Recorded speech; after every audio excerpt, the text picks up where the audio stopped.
Hello everyone, this is Hazel, Lucia Tarot. I'm Stephanie, and today's reading is about your inner child and what they would like you to know.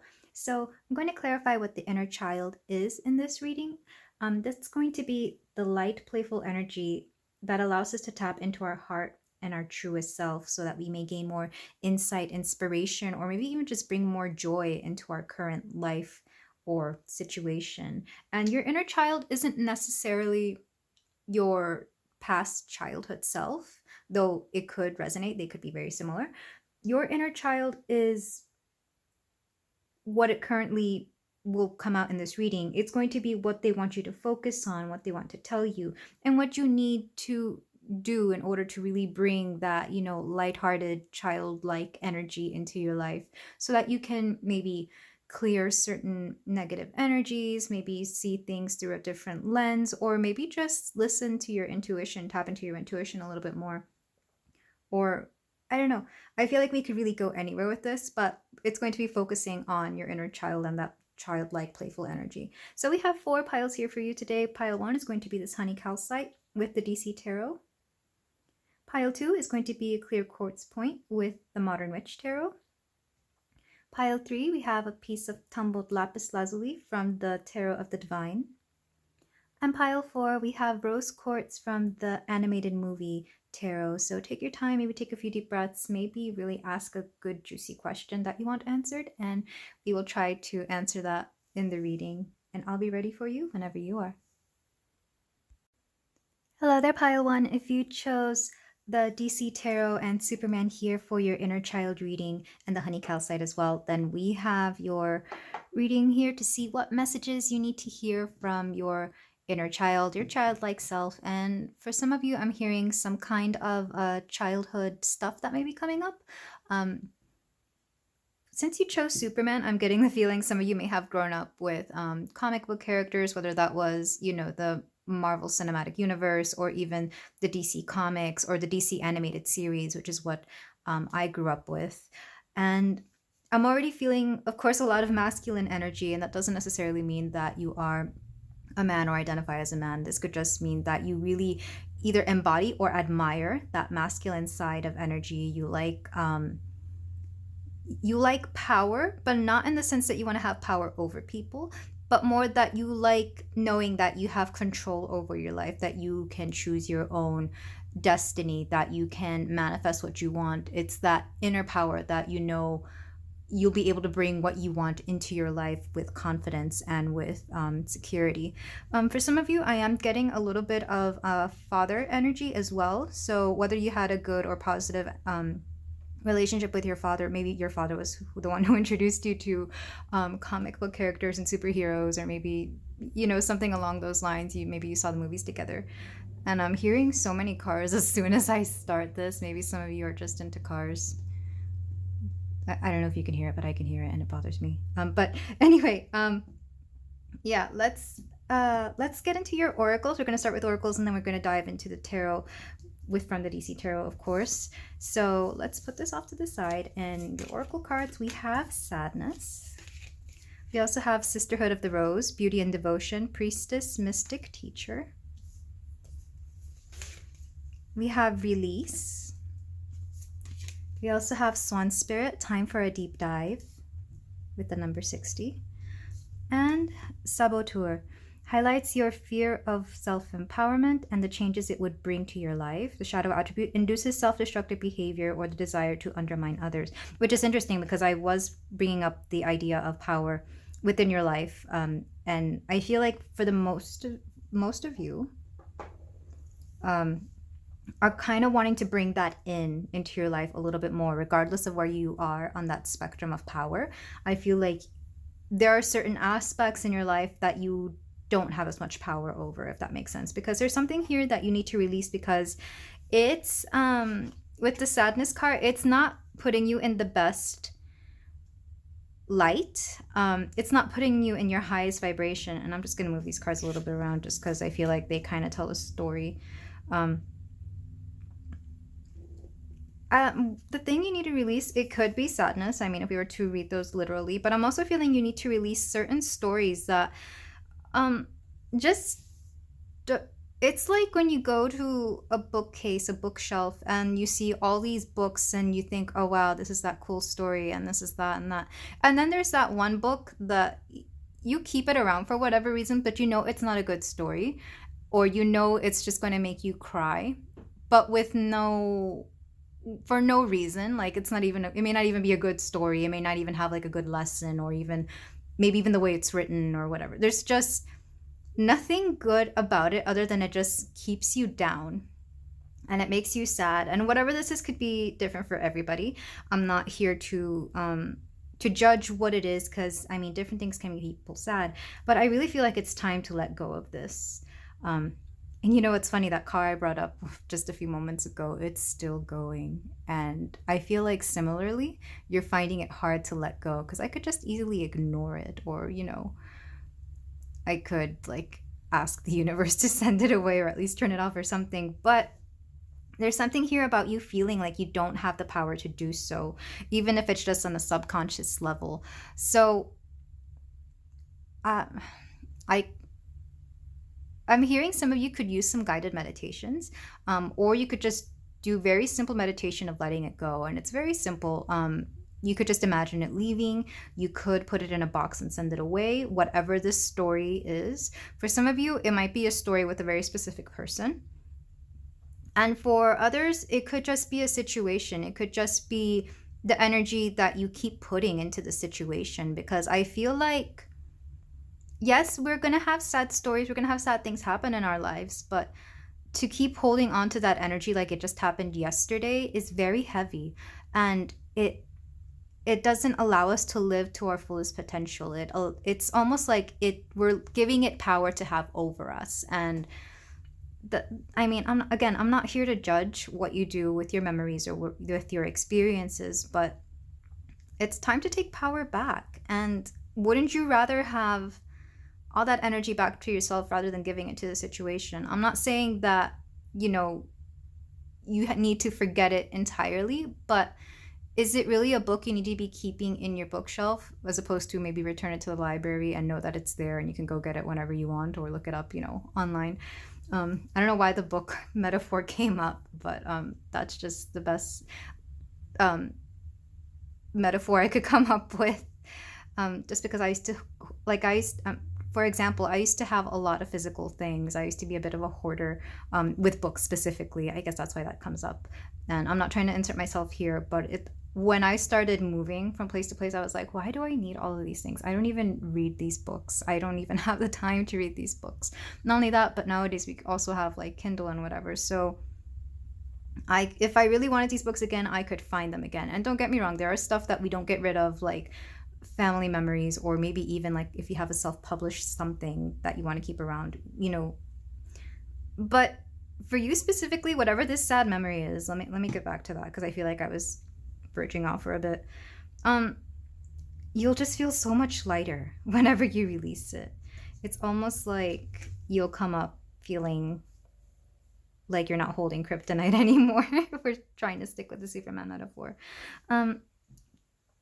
With Sisterhood of the Rose and the Swan Spirit, I feel like some of you are being called to tap into your feminine energy. And I'm not necessarily saying to be more feminine, regardless of what gender you are, what you identify as. This is more like being okay sitting with your emotions and being okay with receiving assistance from others. I feel like some of you could really, if you have friends, and maybe specifically female friends, or friends that are very okay sitting with their emotions, and I think you know who they are.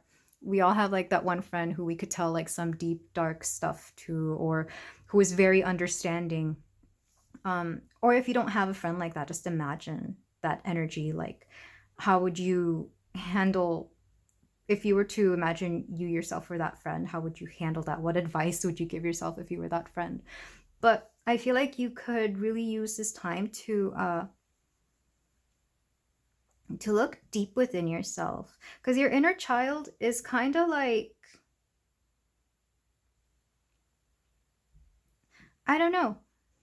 They're not sad. It's more like they know. It's funny when I'm looking at this inner child that's coming up. they know that it's time to dig deep into something, to dive deep, as this says, but also to not be afraid of letting other people know what you are feeling or going through or why you are holding on to something. I feel like you could really use an outside perspective, because this child is like wants to take my hand and wants to go somewhere where there's more kids, so where there's other children out there to play, but also to just talk the way kids talk sometimes. I don't know if you ever heard conversations between like 6-year-olds or something, but they could be kind of out of nowhere and also kind of silly, because they're just now learning to have a conversation. Like, they've already learned how to talk, and now they're learning how to have a conversation like people would.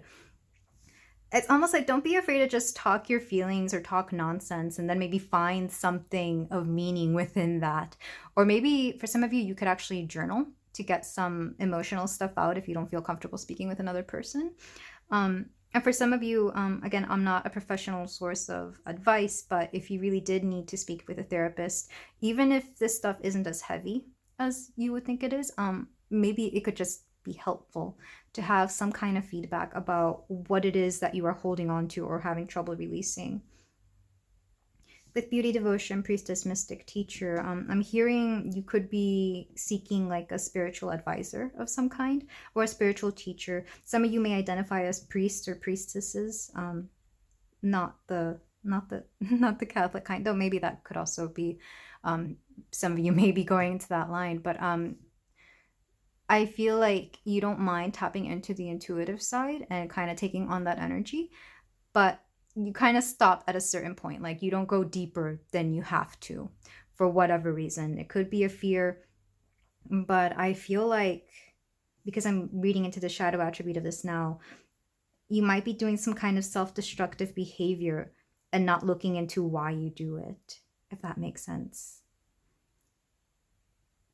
And this kid is just like, I don't know, it's like it's pulling my hand and wants to go outside and play with the other kids. I feel like whatever this is that you're holding on to is kind of preventing you from going out and really expressing yourself to others, whether that's peers or maybe new friends or your current friends. Oh, sorry, I just knocked into my glass.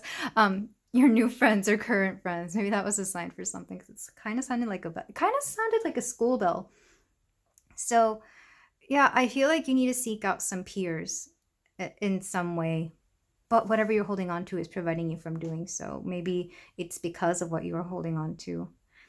But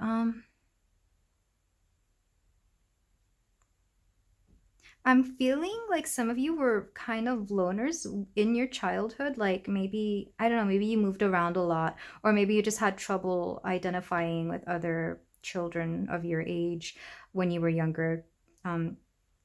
Or maybe like the son of Krypton here, you kind of felt like you were just of a different world. Like, maybe you were adopted. Maybe some of you were actually adopted, but maybe you kind of felt that loneliness that comes with somebody who knows they're not from where they are. And this could be for whatever reason. Maybe you just had a very different culture from the people around you. Maybe you had just a very heightened sense of intuition, and you didn't realize it at the time, but now looking back, you do.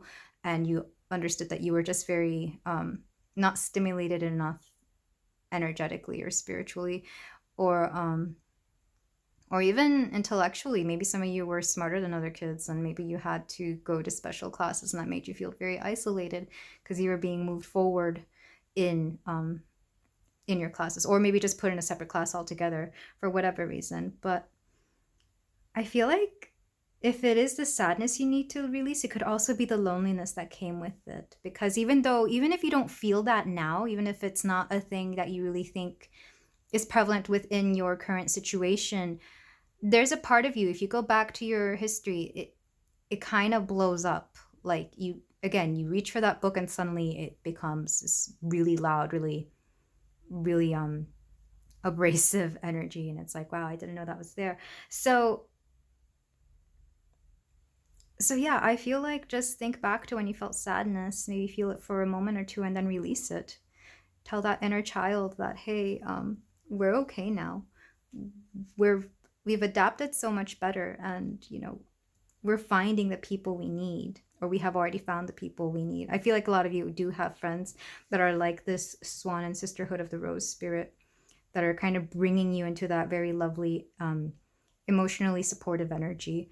And these friends don't necessarily have to be women either. I think I've already mentioned that, but they could just be somebody who has that a motherly nature to them, a nurturing nature to them.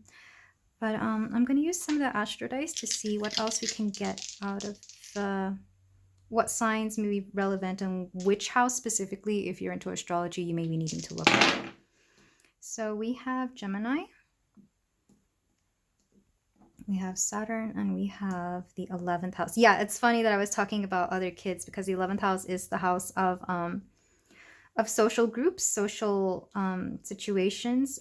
In some cases, it could also be social media, but basically your peers, other people like you. So I feel like for some of you, it could have been a language barrier, because whenever I think of Gemini, I think of people who speak more than one language. Or people that just speak a lot. Maybe you had a bit of a speech impediment as well. Somewhere where the communication just wasn't there. It could also, again, be that intellectual capacity that a lot of people around you or a lot of kids around you lacked. And then with Saturn, wait, at least I think this is Saturn. Yeah, it is Saturn. With Saturn, I had to look for the Jupiter. I was like, wait, am I confusing that in Jupiter for whatever reason? But with Saturn, I feel like there was definitely this need. You felt older than the people around you. I definitely get that from this group. That you took things maybe too seriously. Maybe you had a hard time finding certain things funny. Because you kind of felt like, I don't know, that school was your job and you had to do it right for whatever reason. And if you didn't do it right, then, you know, I don't know, I feel like there would be consequences, or you just wouldn't advance. There's a feeling of being left out almost. You could have Gemini and Saturn and Gemini. I can't remember when the last time that was, but that could be a thing. You could also have Saturn in the 11th house, which I have as well. So I understand finding the difficulty with making friends sometimes.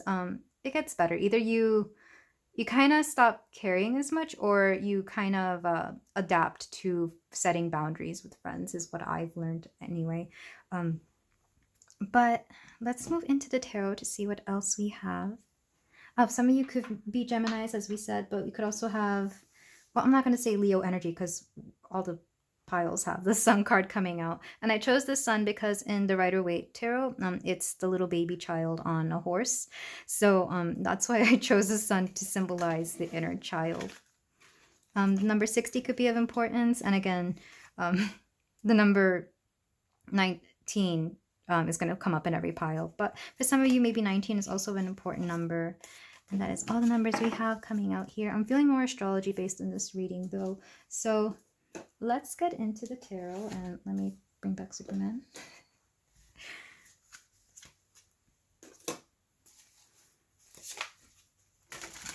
So some tarot advice for my lovely pile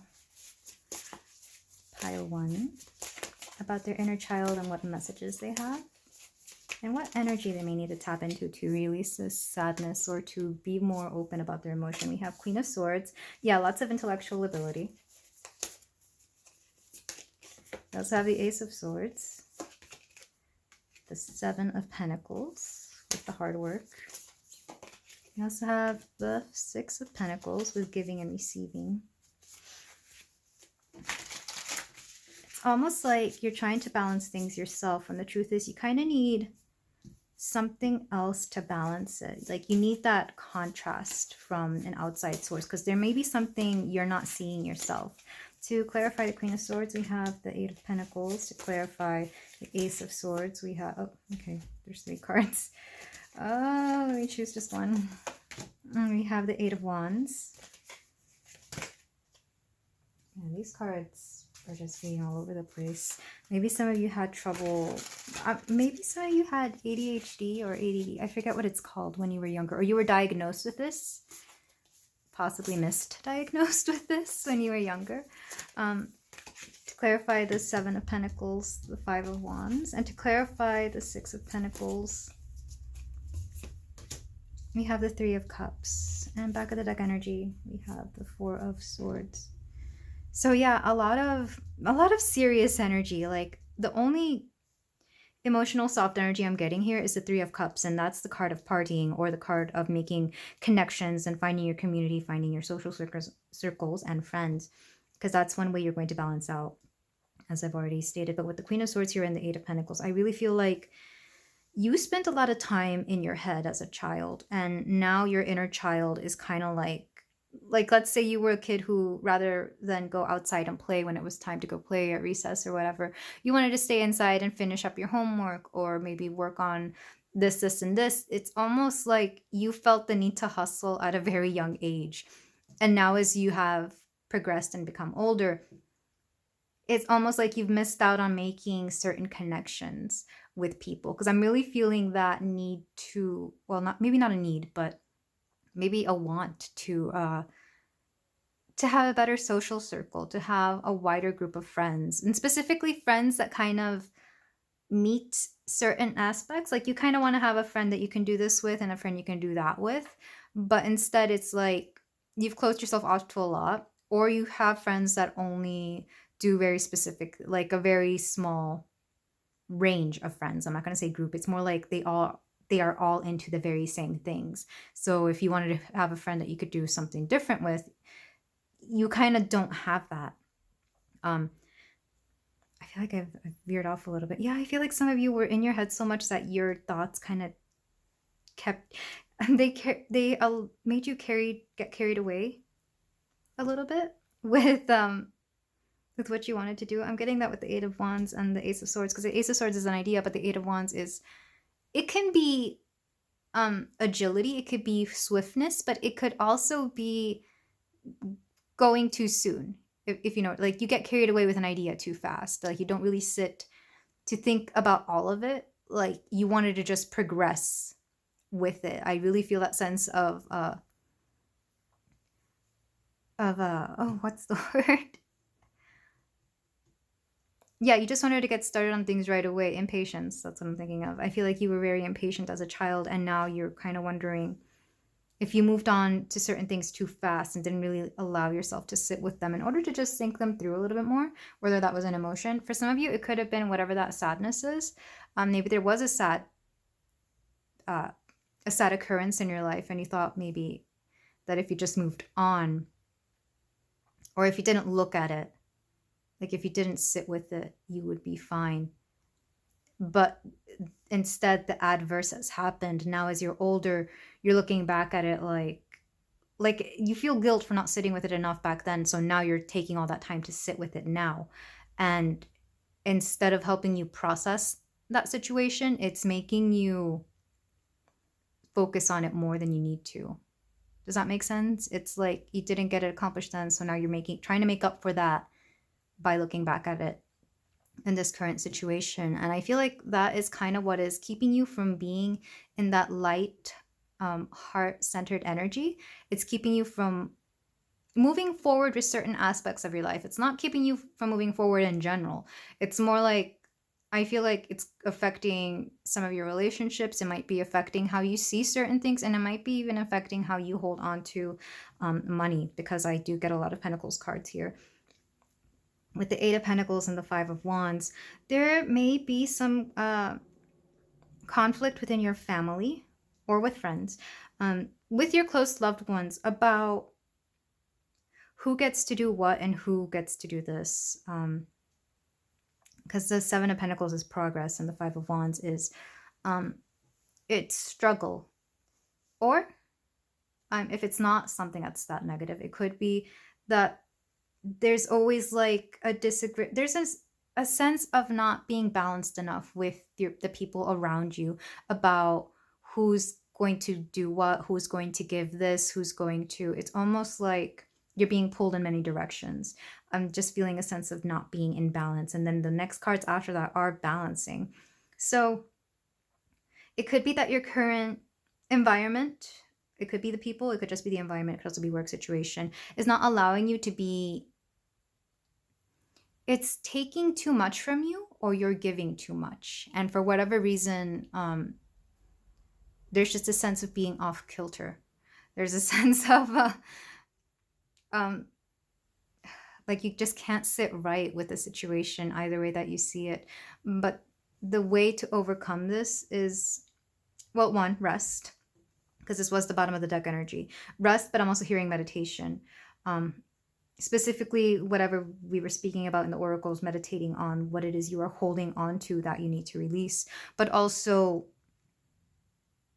looking, not being afraid to ask other people for help, or if you know somebody who does what you want to do, for example, like maybe they have the career or profession, or they just make money in a way you would like to do, or they make a living in the way you would like to do, they have a life you want. Don't be afraid to reach out and ask how they got to where they were, or if if you have a very specific question. It doesn't even have to be specific. They might just be open to a conversation. Don't be afraid to network. Don't be afraid to network to find out how to be inspired to live the life you want, or get the career you want, or even whatever it is.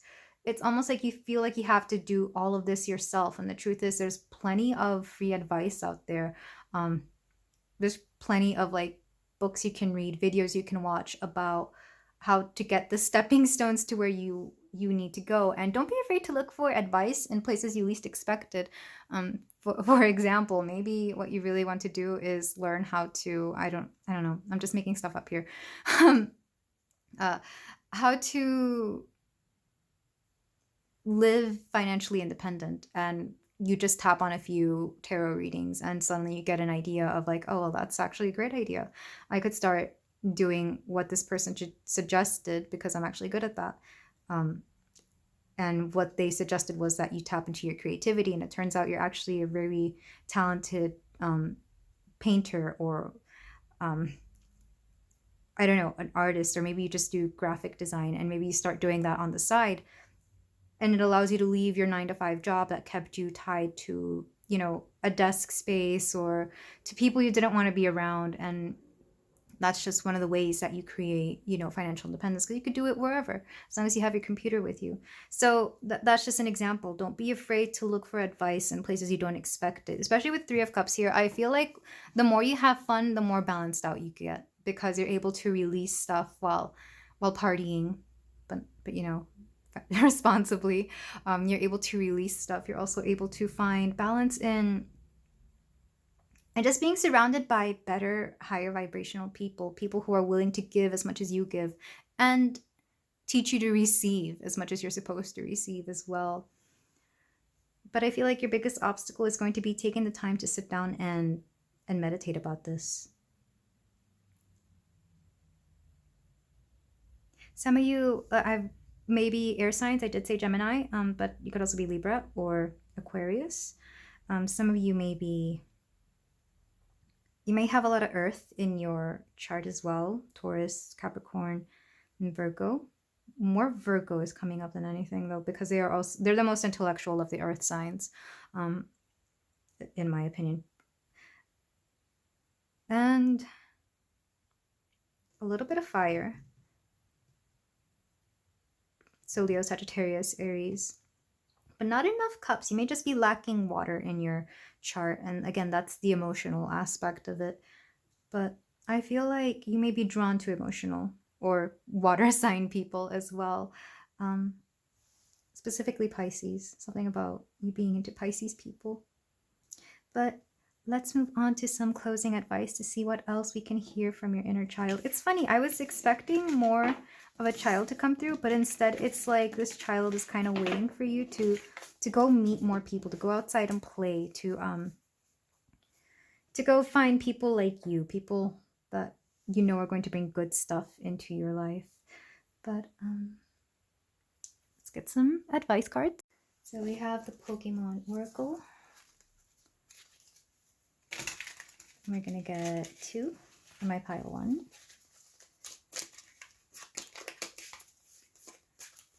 So we have, you need experience to evolve.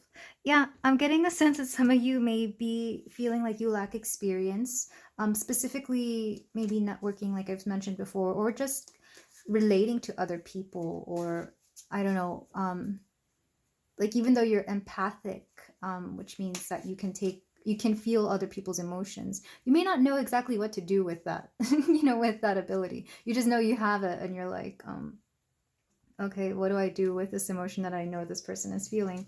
So maybe I'm not exactly sure how you would evolve. I feel like that's up to you how you want to take that journey or how you would go about developing the things that you need to evolve this experience. But I really feel like you feel that you lack experience. But let's get another card. We have a fanatic is one whom redoubles effort when they've forgotten their aim.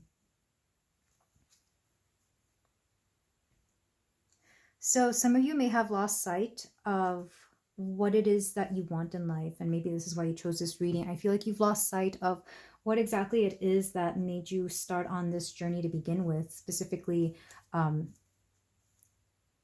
not so much career, though that could be the case for some of you, but for some of you it's almost like, why do I want to get a house and get a partner, and for some of you get married, for some of you get children. It's like, why am I doing this? And that sense of purpose will come when you start reaching out to your community and maybe speaking with them more. Again, don't be afraid to reach out to people who have a similar life to what you would like to have. It's funny, I did talk about air signs previously, and I'm thinking about how Libras network. Libras are not afraid to speak to anybody or even ask what people would consider dumb questions because they network so well. Like my father's a Libra, so I've seen him just go from zero to everything, from nothing to something, all because he's not afraid of asking people for advice. Doesn't matter who that person is. It could have been their boss, it could have been a coworker who's just doing, really well in life. And I've never seen him in a slump. It's very rare that I've seen him in slumps.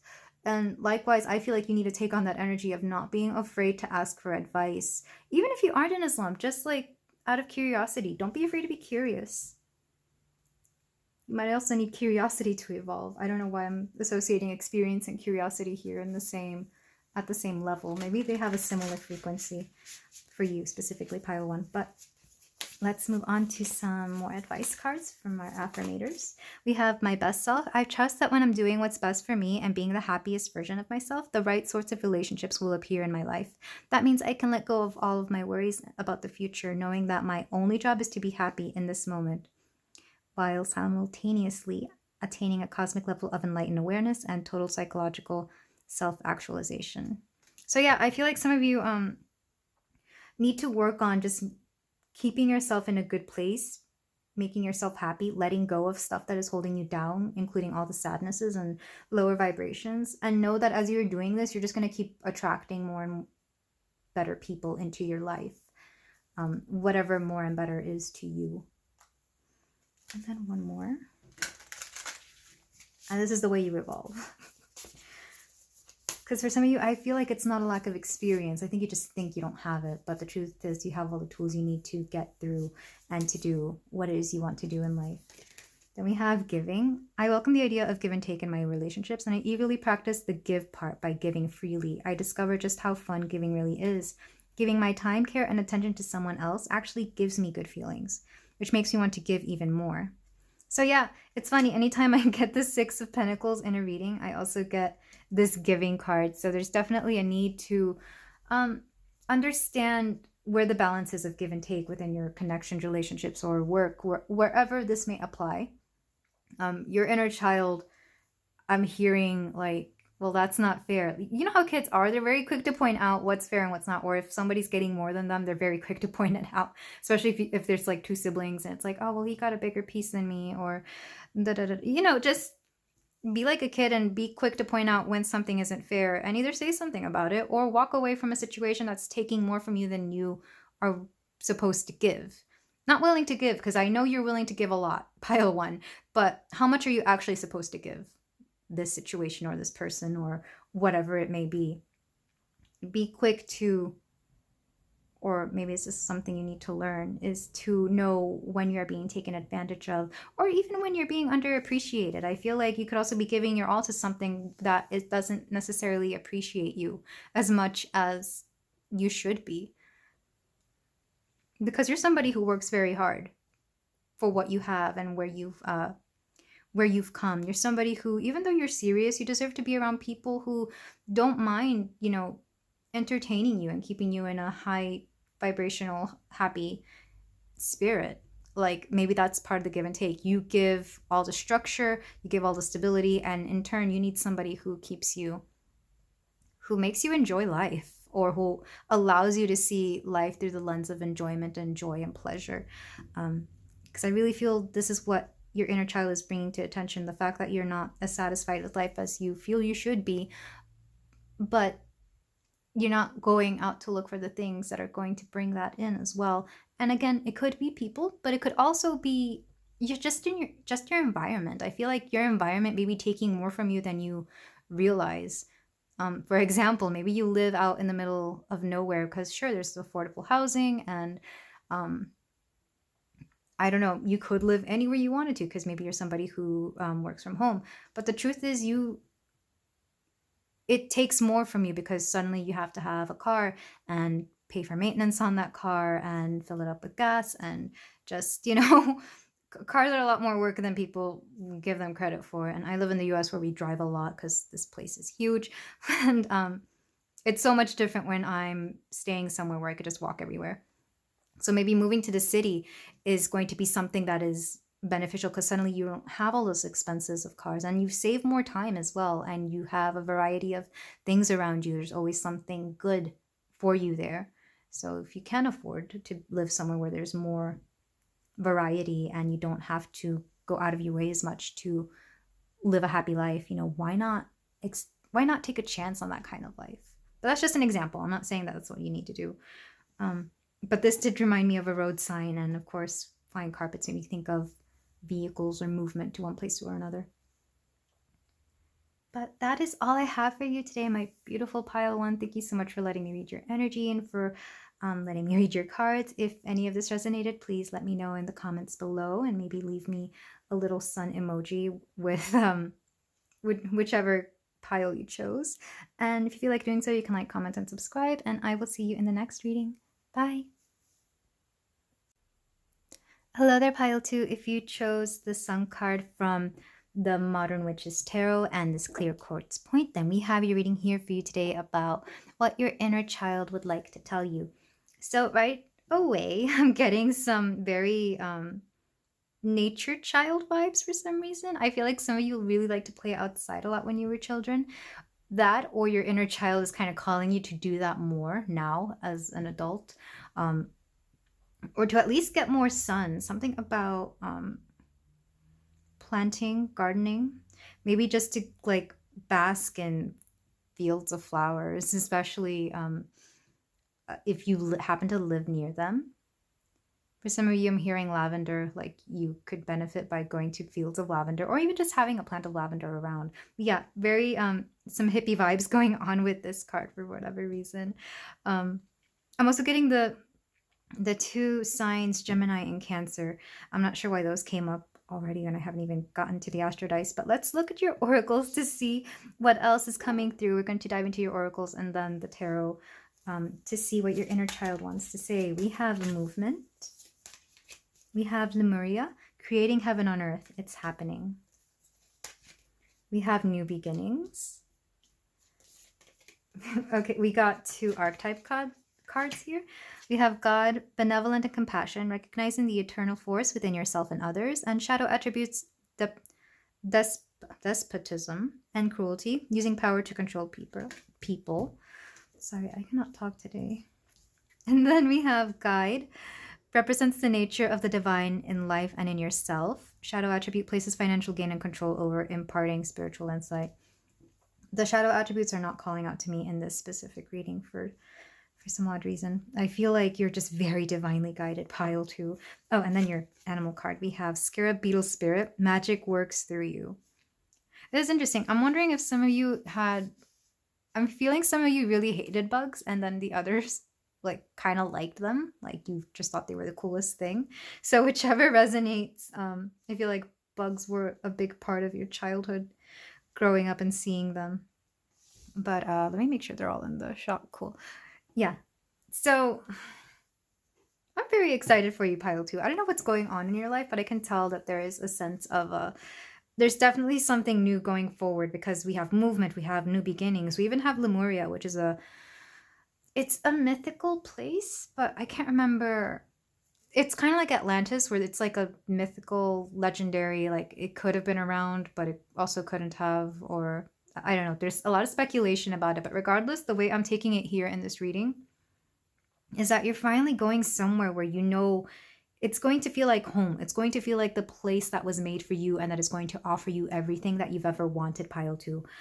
Because, I mean, just look at how lush and gorgeous the scenery looks. I feel like some of you could be going somewhere similar with the mountains and the trees and the water, but some of you could also just be going somewhere that you've always wanted to go. I only say mountains because both of these images have mountains on them. But for some of you, it could be a town you always wanted to live in. It could be a country you've always wanted to visit and live in.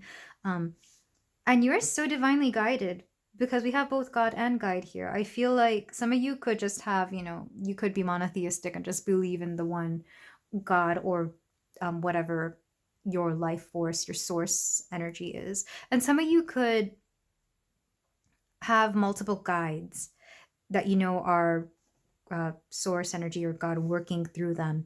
I feel like regardless, you're just so divinely guided, and your inner child, it's they're a very giddy child. There's somebody who's just really excited. It's kind of like the kids right before vacation day, before you have to travel somewhere, or like if they know they're going to go to, I don't know, for example, Disney World, they just get so excited that they can't sleep and they can't sit still. I feel like that's why movement is coming through as well. Not just because you're actually going somewhere, but because you just can't sit still knowing that such amazing things are coming for you. And if you didn't know that, I hope I am now telling you, yeah, you got some amazing things coming for you. This is definitely if I was to say this reading was yes or no, this is definitely a yes coming through. With the Scarab Beetle Spirit, magic works through you. I feel like you have manifested this and you're quite an immaculate manifester, pile too. Like, I kind of wish I could take notes from you and whatever it is you do. Maybe leave me some tips down in the comments of what it is you do and where you are going. Because, yeah, this energy is insane. Like, your inner child's excited, but I also get the feeling that once you reach this place, you may get a little bit of overwhelm. And that's not necessarily a bad thing. It's almost like, how when you have too much of a good thing, it could be like you don't know what to do with yourself. That's the sense I'm getting from this reading. I'm also getting kind of like a bit of indecisiveness. And for some of you, I feel like you're not familiar with sitting with the feeling of indecisiveness because you're kind of used to knowing what you want and getting what you want, especially because you've been able to manifest such an amazing thing and knowing full well that you're going to go to it. In fact, I'm here affirming that. But for some of you, I feel like you're not used to not knowing what to do once you get it. And then it's going to be like there might be a bit of a slump once you get there, and all your inner child is reminding you to do is to just stick with the light, stick with your beliefs, stick with your magic, because the slump is just there to stop you, or not to stop you, but to like slow you down so that you take it all in, as opposed to trying to take everything in at once. It's like, sit back and enjoy. You've manifested this. You've created this for yourself. Why not take the time to thoroughly enjoy every aspect of it? It's kind of like you finally have a dream vacation, and this is just an example, though if it resonates, you can go ahead and take that. You finally have the dream vacation of going to a country you've always wanted to go to. For example, let's use Japan. I feel like a lot of people want to go to Japan. Not necessarily here, just in general. But would you rather take it all in one day? That's not possible. I mean, first of all, the flight takes forever, depending on where you are. For me, it would take forever. And I even feel like 1 week wouldn't be enough for somebody who's always wanted to go and will only have this one chance to go. They would want to stay there for maybe like a month, 2 months, whatever the time is. But why not take every day to learn, to experience something different from this place? Like maybe the first day you walk out and just see what's around you. Second day, you try the food. Third day, let's go see some of the more iconic places there. It's that kind of thing. And some of you, I feel, because you are so magical and used to manifesting everything, you don't mind taking it all in at once. You might have that kind of energy where you can do it all in like less than a day. But like, why not learn to enjoy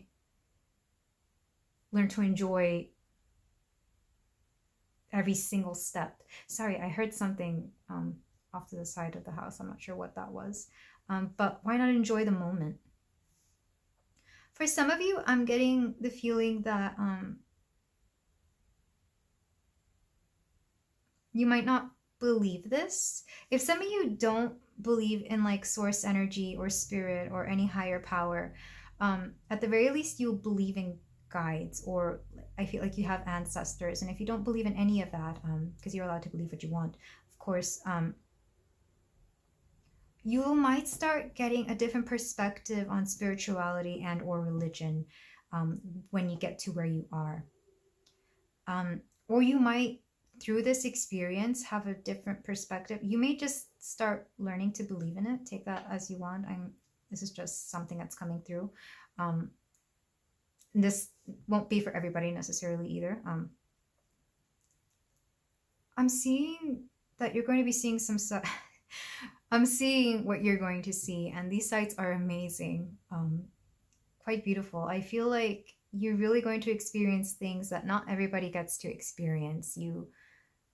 Your inner child is very grateful and encourages you to be grateful as well, pile 2, and to learn when to accept things with grace. What do we mean by that?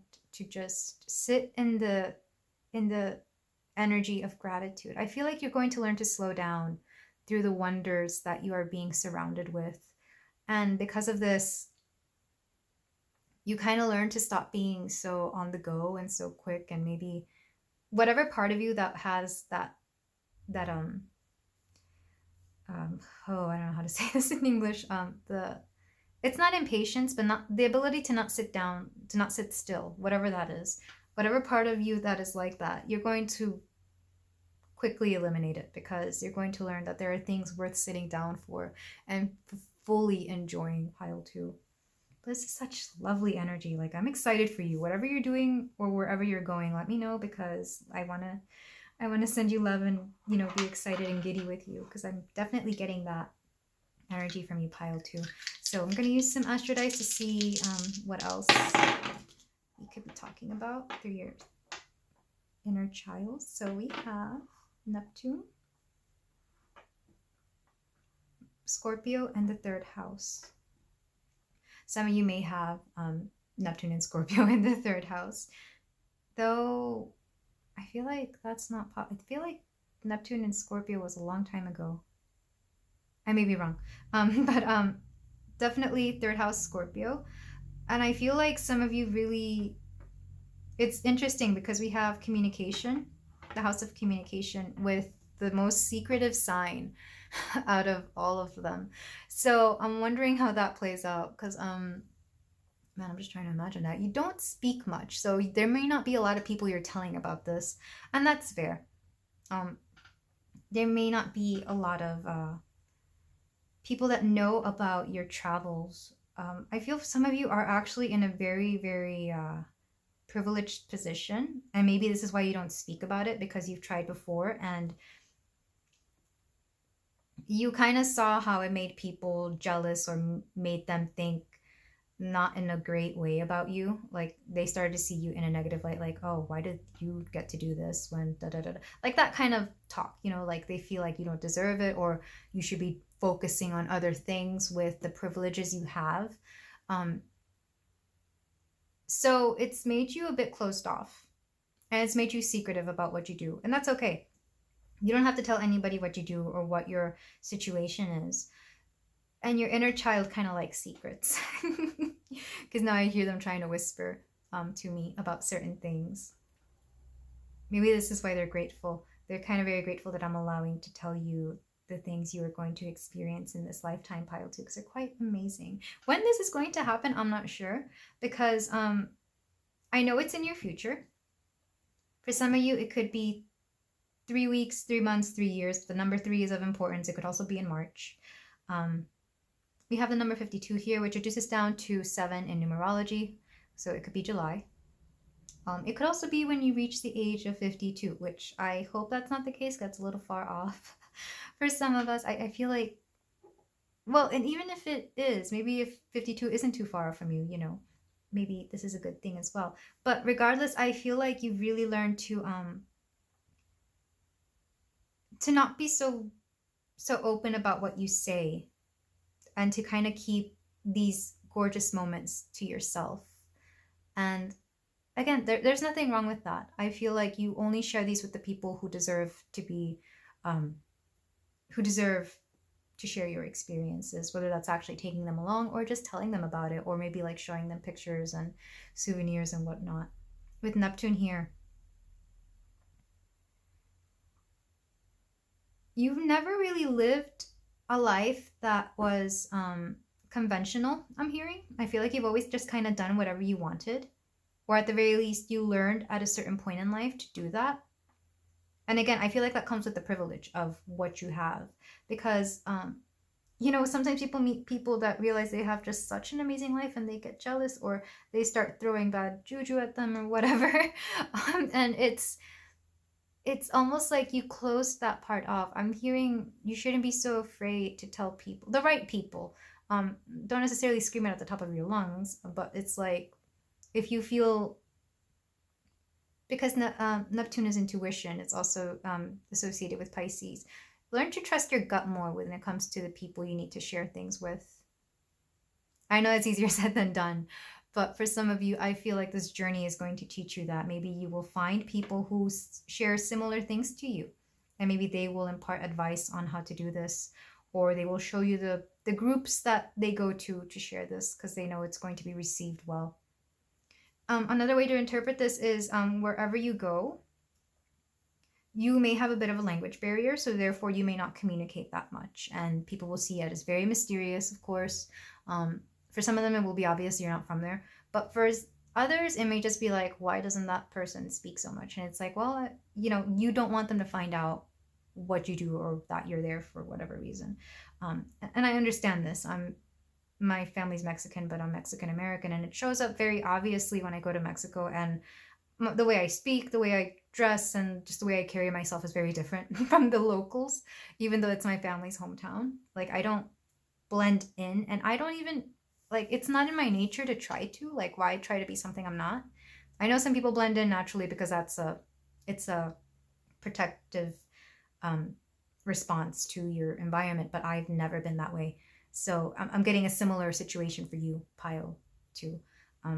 Like, you could try, but you wouldn't really blend in with where you're going. So you'll have an air of mystery, and I'm getting the feeling you'll actually make some friends because of this. You'll attract the right people at the right time for the things that you need, because you're already an amazing manifester. But let's move on to your tarot, because I feel like I could just go on and on about all this amazing stuff that you're about to experience through the oracle cards. But let's take a look at your tarot.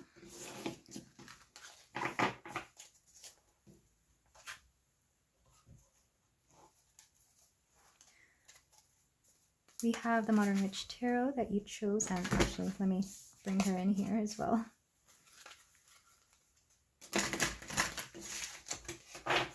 So, what do we have for my lovely pile 2? The Ace of Cups, new love. The Five of Wands, a bit of a struggle. Knight of Swords, communication and messages. Also new ideas and thought patterns. Queen of Wands, wow. Yeah, you're definitely going to stand out wherever you go, pile 2. And then to clarify the Ace of Cups, we have the Two of Pentacles. To clarify the Five of Wands, the Empress. With these two ladies coming out, man, I just see you glowing up. If you already haven't, because I feel some people like to do makeovers before they go somewhere, you're definitely going to afterward. To clarify the Knight of Swords, we have the Queen of Swords. And to clarify the Queen of Wands, we have the Sun card. That's hilarious because she almost stayed here. But I was like, no, let's bring her in. Temperance. All right. So, and then beneath that, Nine of Swords, as I suspected. I feel like some of you may have just a little bit of anxiety going into this. Mostly because it's somewhere you've never been before. I really do get such a sense of newness in here. It could also be a situation you've never been in before. So maybe for some of you, you're traveling for the first time and you don't know what that's like, but that's okay. Because with the Ace of Cups and the Two of Pentacles here, you're going to find the people you need to find. I really feel you're going to, and even if it's not like a new friend, a new friend or a new friendship circle, you're definitely going to attract the right people to give you advice, to speak to hold conversations with. Because I am getting a sense that some of you kind of felt you needed to keep yourself secret, or to keep some of the things you do, like not, you just felt like you didn't need to speak about it. But with the Ace of Cups, you're opening up your heart, and you're just opening it up to quite a variety of people, actually, because that's what I'm getting from the Five of Wands. And I feel you get a variety of people just to see who it is you will fit in well with, or what kind of people you best mesh well with, if that makes sense. Because the Five of Wands is a struggle. It could be a fight. But I'm also seeing like this like baddie club here. I'm getting the sense some of the people you will meet are going to be very assertive and aggressive, but not in a bad way. Like they're definitely going to be people who know how to put up a fight, who will defend you, who are just, I'm getting, I don't know why I'm thinking of Sailor, well, I know why I'm thinking of Sailor Moon, because they're wearing those sailor outfits, but I'm thinking of Sailor Mars and Sailor Moon, how she's kind of like a take no shit and is very, very aggressive, but she loves her friends. She loves them dearly. Sometimes it's tough love. I feel like that's the kind of friends you will, or at least maybe one friend you will make, or person that is like this. And with the Empress energy here, you will empower each other, whoever this friend is. Doesn't necessarily have to be a girl, by the way. This could be a friend of any gender. But you two will empower yourselves. It's almost like they just think you're amazing. They want to know what you do, and they really appreciate it. And likewise, you really like the attitude and energy that they give off. So it's almost like there's this, because I'm taking these two together for some reason. This exchange of energies, this appreciation for the things that you lack in each other, is going to empower the both of you to be your best selves. Maybe you inspire this person to do what you do, and likewise you are very grateful for the energy that they bring forward, so that you can better navigate your new situation, your new place, or your new environment, whatever this may be. With the Knight of Swords and the Queen of Swords, I don't know why this came through, but you might be getting new admirers, because I'm thinking of a queen and her knight, and the fact that they're both swords, I'm just getting, yeah, you're going to be getting a lot of new admirers. Like, some of you may be getting followers, especially if you decide to create like a travel vlog or an Instagram about this place. Because I'm also seeing a lot of mental activity, but specifically social media activity. So again, some of you may be messaging people a lot more with the friends you make. Some of you may be messaging people from where you left, and letting them know about what's going on, but just the few that you feel deserve it. And then some of you may be gaining a following, and it's kind of interesting that came up when I tapped into these two cards. I'm also hearing this is somehow, even though you do have Scorpio in the third house of communication is just going to amplify. And if not, and by that I mean two separate things. Either you're going to communicate more, or the way you communicate is going to be more profound. Like you're going to be clearly communicating things more. For some of you, if you are learning a different language, or you're trying to learn the language of the place you're going to, if it is somewhere different from where you live, from the country you live in, you're going to be immersed in the language so much that you're going to pick it up a lot faster. And this is true. This happens. Man, I don't like using myself as an example, but I have traveled a lot, so I'd rather give you my firsthand experience. I speak primarily English where I live and where I am and with my partner. Even though I grew up with Spanish as a first language, it's not my dominant language anymore. So I do forget a little bit of it. But when I go back to Mexico, suddenly all my Spanish comes back. And sometimes I even start thinking in Spanish again, because that is a thing, thinking in a different language. Maybe some of you will start thinking in a language that is not your primary language as well. Because the amplification of communication here is just, it's incredible. You're literally cutting through any discouragement you may have had in the past about whether you could learn a language or not, or a way of communicating, or even understanding people. Like like, for example, maybe you already speak the same language, but you're afraid that whatever the dialect or the accent is in that place you're going is going to be quite a bit it's going to be a hindrance. For example, I speak English, clearly American English, but if I was to go to the UK, I don't know if I'd understand them because where is that? That show Dairy Girls, they're from Ireland. I had to watch that show in subtitles because I couldn't understand them, and they were speaking English, so I was like, okay, so I know this going forward. If I ever go to that area of the world, I may need to take a moment to to have them clarify what they're saying because I couldn't understand what they were saying. So similarly, regardless, communication is going to be a thing that is going to just be better than you thought it was. With the Queen of Wands and the Sun, man, your self-esteem, regardless of where it is now, is going to just be so much better. It's almost like someone's going to illuminate every aspect of you. You're going to be looking better, feeling better. You may even gain more money through this somehow, or I don't know, a sense of, for some of you, maybe you may gain more popularity, but you're just going to have such a glow up, and you're going to be feeling yourself. Like, you're going to be feeling yourself in your power, in your confidence. It's just, it's beautiful. I really feel like this place is going to help you break out of your shell if you were in one before. And with Temperance, it's just knowing when to, be this beautiful, active person out and about, and when to just take rest, all in good balance, all in good timing. And I feel like that's amplified with the Two of Pentacles here. So again, don't think you could take on everything at once. Spread it out throughout your time of wherever you're going. But this is all I have for the tarot. Some numbers coming through. We have a 3, 1, 5, 2. We have the 2 Queens and the Sun, 19. And Temperance, 14. For some of you, you may be 19 when you're going. Maybe you're going somewhere for college or university to study there. And for some of you, 14, well, I hope you're not 14 because these readings are for 18 and up, but I won't tell anybody if you are.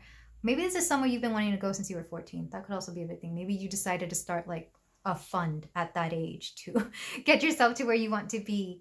And now 5 years later, it's come to fruition, which is pretty incredible. Pile 2, if that is the case. But let's move on to your final advice and closing cards. And congratulations, by the way, if this is something that you've been working really hard for and have been setting your eyes on. So we have the Pokemon Oracle. We have, don't compare yourself to others and don't judge them. You have no idea what their journey is all about. Yeah, I feel like this is actually more about people towards you, but it could also be a little bit about you towards them. Maybe you'll find certain people taking the same way that you have, but with different results. And it's not for you to judge. Oh, I need one more Pokemon card. Let's see. Coming out, we have bad things may be good if they prevent something worse. So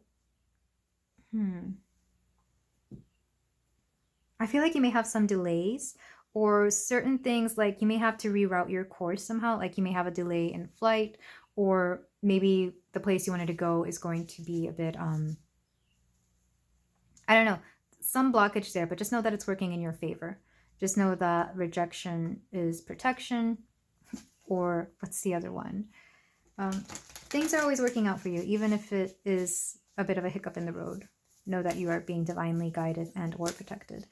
And then some affirmator cards. We have perspective. What does a hawk see when it flies over your house? Besides the family of mice living nearby that you don't know about. What will your current problems, conflicts, complaints look like when you're 80 years old and you gaze back on the timeline of your life?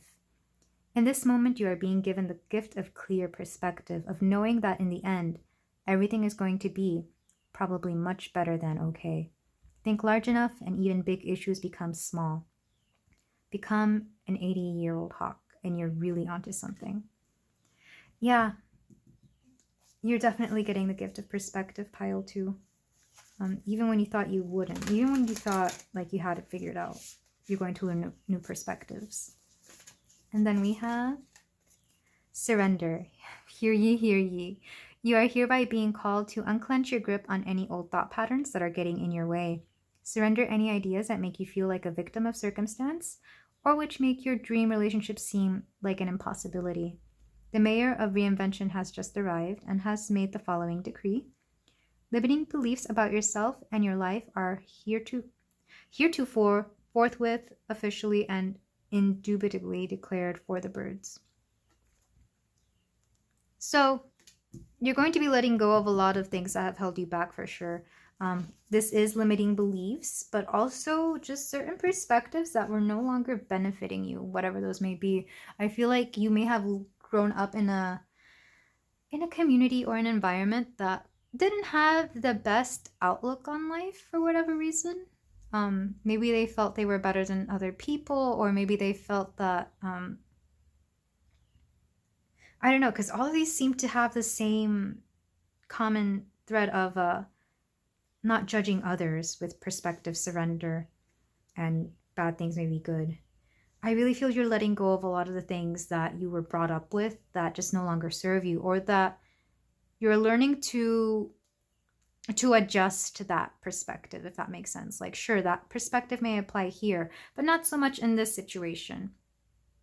Or yeah, you know when that perspective applies and when it doesn't. And what that perspective or what those ideas and thoughts may be will be different for everybody. But you understand that not all what you thought was good isn't always good, and what you thought was bad isn't always bad. It all depends on the situation, specifically if it prevents something worse, if that makes sense. But these are all the messages I have for you today, Pile 2. Thank you so much for letting me read for you. Let me know if any of this resonated, and let me know where you're going if you are going somewhere new. And I will see you in the next reading. Sending you so much love.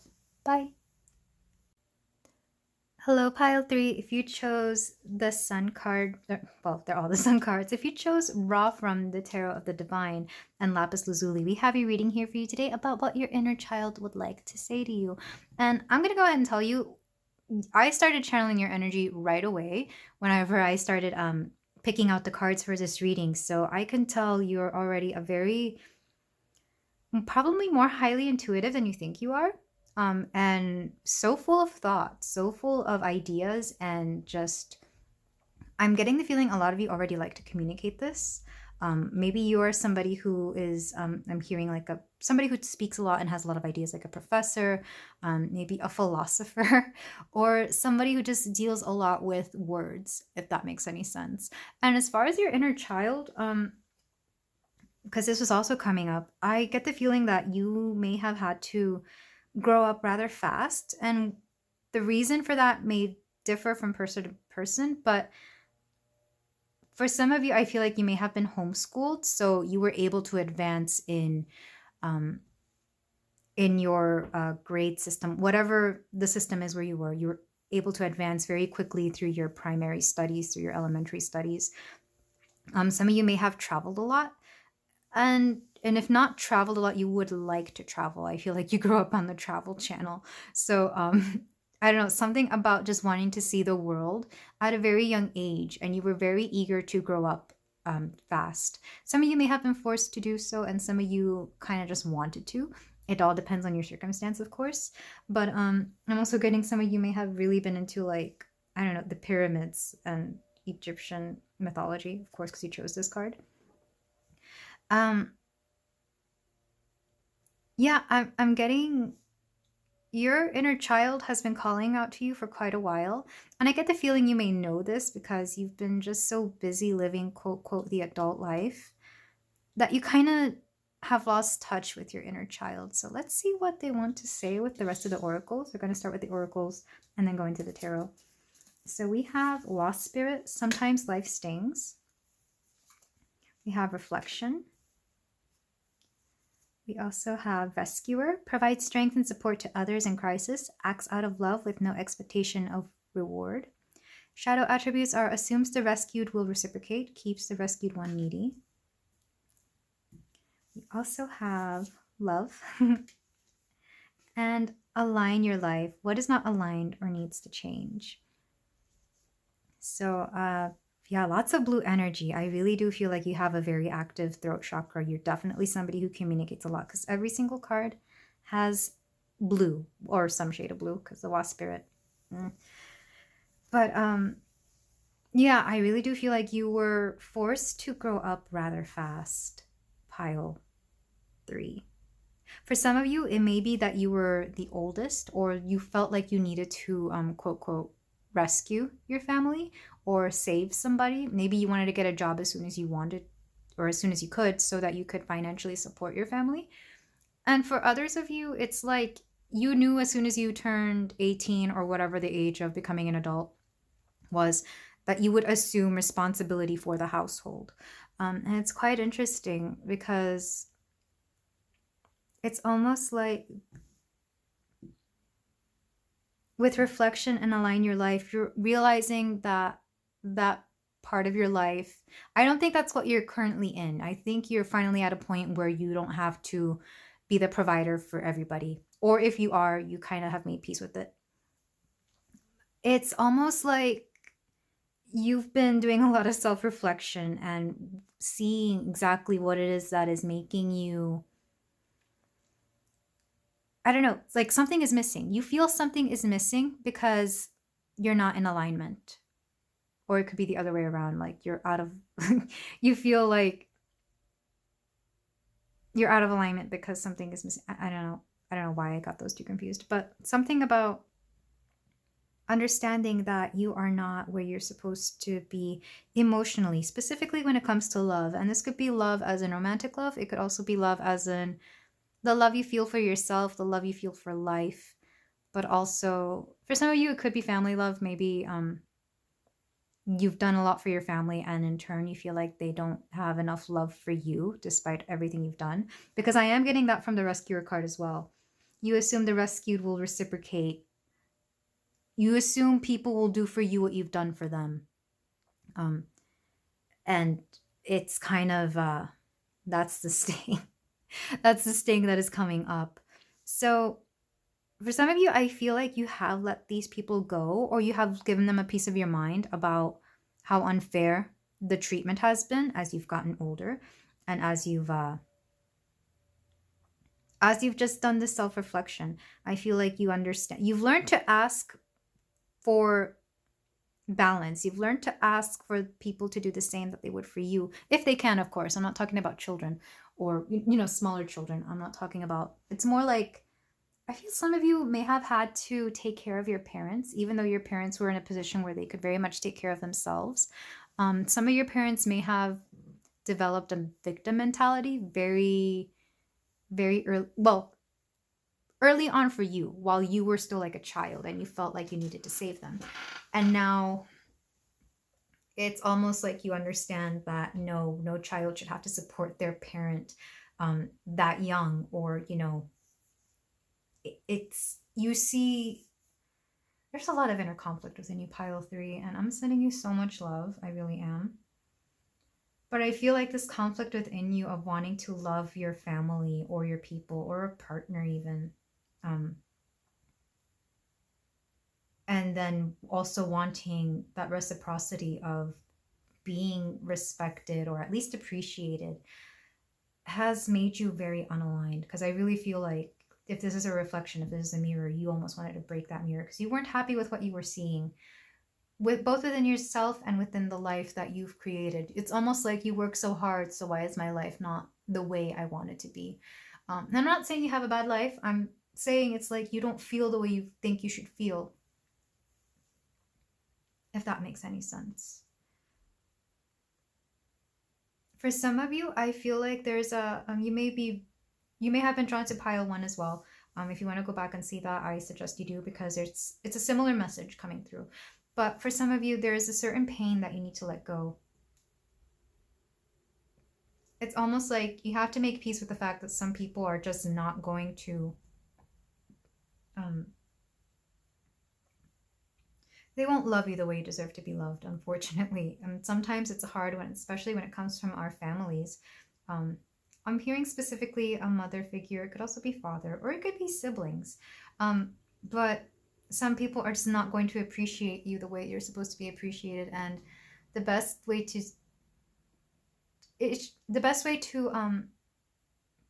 deal with this, if they refuse to listen or if they refuse to admit to any wrongdoing on their end is to just make peace with it, send them love, and move on your merry way. Not saying necessarily cut them out, because I get the feeling a lot of you can't do that, but it's kind of like, and I don't know why this metaphor is coming through. I'm laughing at the metaphor, not at your situation. Like when you see a wasp, they're I don't know, I'd never want to be near one. They're scary looking, especially the ones that are near me. But if you can't kill it, you know, get out of the environment that it's in, you know, like go to the other side of the, I don't know, the park, or call an exterminate. Well, no, that's a bad metaphor, but I don't know. I feel like wasp is the perfect metaphor for this situation, because it's almost like you don't know what to do. Which is interesting that you chose this reading for your inner child. Your inner child just really wishes you could be a child more. Your inner child is like, so when do we get to experience childhood? And some of you may do this through and this is common in my generation, you know, just watching a lot of cartoons, even if they're old, and dabbling in a lot of like franchises that were once meant for kids but have kind of grown up with a generation they were meant for as well. I'm thinking of like any of them, Marvel, Harry Potter, any of the animes that has now become mainstream. I feel like some of you really partake in a lot of that. Some of you may play a lot of video games too. Just as a way to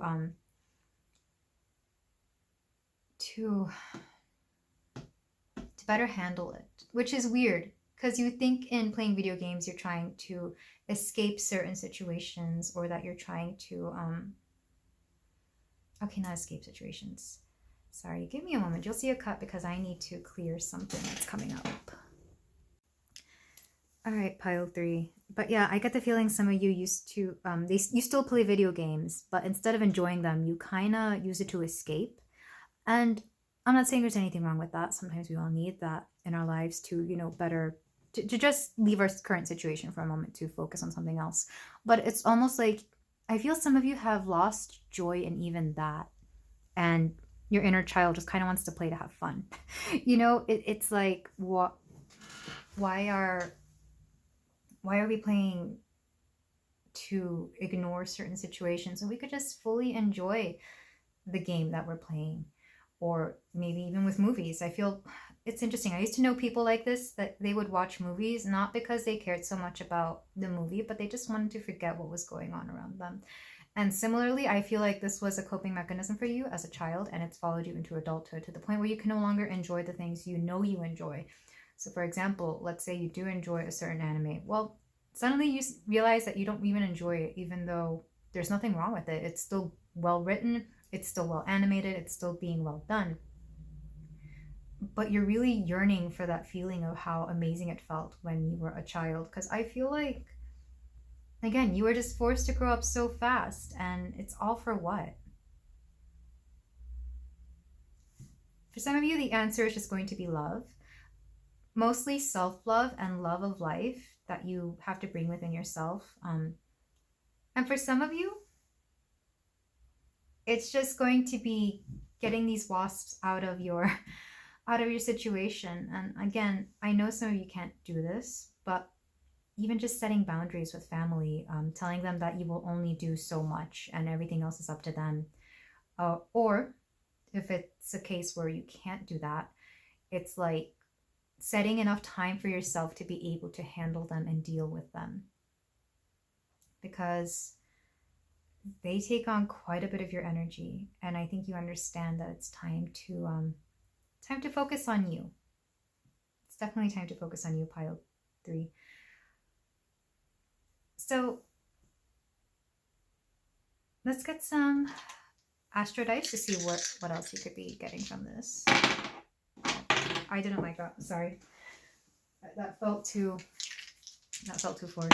Some of you may be perfectionists as well. So we have 6, we have Mars, and we have Scorpio. Some of you may have Mars in Scorpio, which is an amazing Mars to have. These people are very intense, but at the same time, Scorpio is very family oriented, so I'm not surprised. In fact, that whole vibe gives me Ra, the sun god. So I really do feel some of you were into Egyptian mythology growing up. And then we have the 6th house of relationships. No, that would be the 7th house. Sorry, the 6th house of health, work, and daily life stuff. So I feel like some of you have been focusing a lot on your, sure, physical health, but I feel like also mental health, or you're realizing that your mental health is something that you really need to take better care of. And some of you may have gone very deeply into it. I feel like you may not just have one therapist, but multiple, which is a weird, it's weird that I'm getting that message. And whatever this means to you could, you know, it may not actually be multiple therapists. I don't know if you can legally do that. Correct me if I'm wrong. I don't have enough experience with that. But it could be you have both a therapist, a life coach, a personal trainer, and they're all you're trying to use them all to fill in that void that you know there's something off about the way you're feeling or the way you handle things, if that makes sense. Because Mars and Scorpio are both intensity. Mars is doing. You're definitely somebody who doesn't sit around and waits for stuff to happen. I'm feeling a lot of very masculine energy from this as well. I already was. I just didn't want to say it out loud at the beginning because I feel like I was channeling too much, not looking enough into your cards. And for those of you that are curious, because I am hearing that some of you want to know what the difference is between tarot reading and channeling, I can channel without the cards. I just use the cards to better give you, the viewer, a visual and to kind of illuminate the things I'm not clearly seeing, because I can channel things, but sometimes channeling can be kind of confusing, if that makes sense. For example, all of this could lead to one thing, but you may not have to realize that you realigning with your life and looking in the reflection and wanting to help people, it's forcing you to ignore the fact that you're not giving enough love to yourself, despite the fact that you give so much love and energy, time and attention, and even money to other people. Some of you may be very focused on certain things. Like, I feel like, first of all, I have a bit of a headache, and it's weird because it only started with this pile. I don't know if some of you are prone to headaches, but I'm also feeling that some of you are it's like you're very hyper focused on something that you kind of forget to take care of yourself, your very basic needs. Like, if you have a headache, go lay down, drink some water, eat nourishing food. You know, it's like, you may have learned, and this may be a very bad habit you have, of not knowing when to take care of yourself because you're so busy rescuing all these other people, taking care of all these other people. And it's ironic, you know, like, you know all their needs, but you may have trouble understanding your own needs, pile 3. Some of you may be a life path 6 because we have, well, it's a 64, but the 6 is sticking out, and we also have 6 here. So some of you may be a life path 6, and then 6 plus 4 reduces to 10, which reduces to 1 in numerology. And these are opposite numbers, 1 and 6. So I'm wondering if you're always at odds with your life, with what you want, or with the things that are needed of you. There's a sense of opposition. You may have opposing sun and moon in your chart, in your astrological chart. And for some of you, well, to me, Scorpio is kind of like the sign of opposites, because they deal with black and white. They also deal with extremes. And ironically, I want to say Taurus is not like that. I'm a Taurus, and I've never seen things in black and white. I see everything in shades of gray. But because it's the Venusian aspect of wanting to harmonize everything that makes us see it that way. Not saying all Tauruses are like that, nor am I saying all Scorpios are like that either, but it's that general energy that is coming through of being at odds, but also wanting things to not be so at odds. Let's dive into your tarot to see what else your inner child wants you to know, because I feel like this is very heavy energy, and I tend to not dive too much into heavy energy because I feel like that's more of a personal reading situation, and I don't want to trigger people. I mean, you're going to trigger people in one way or another regardless. Like, I feel that just happens because you never know what people are going through, and you can't accommodate for everybody.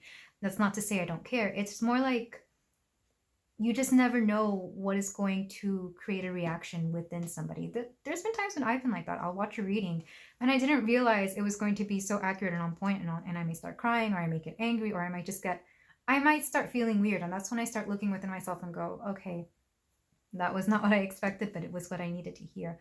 So I'm not saying this is what your tarot reading is going to be like, pile 3. But if that's the case, I hope it's not. Just because, I don't know, that oracle energy. And already I'm feeling kind of weird. So I want you to know, I always set the intention that whatever blockages people have whenever they read my readings or come to my readings, that they find the resources necessary to get rid of them one way or another. Well, in the best way possible, in the healthiest and best way possible.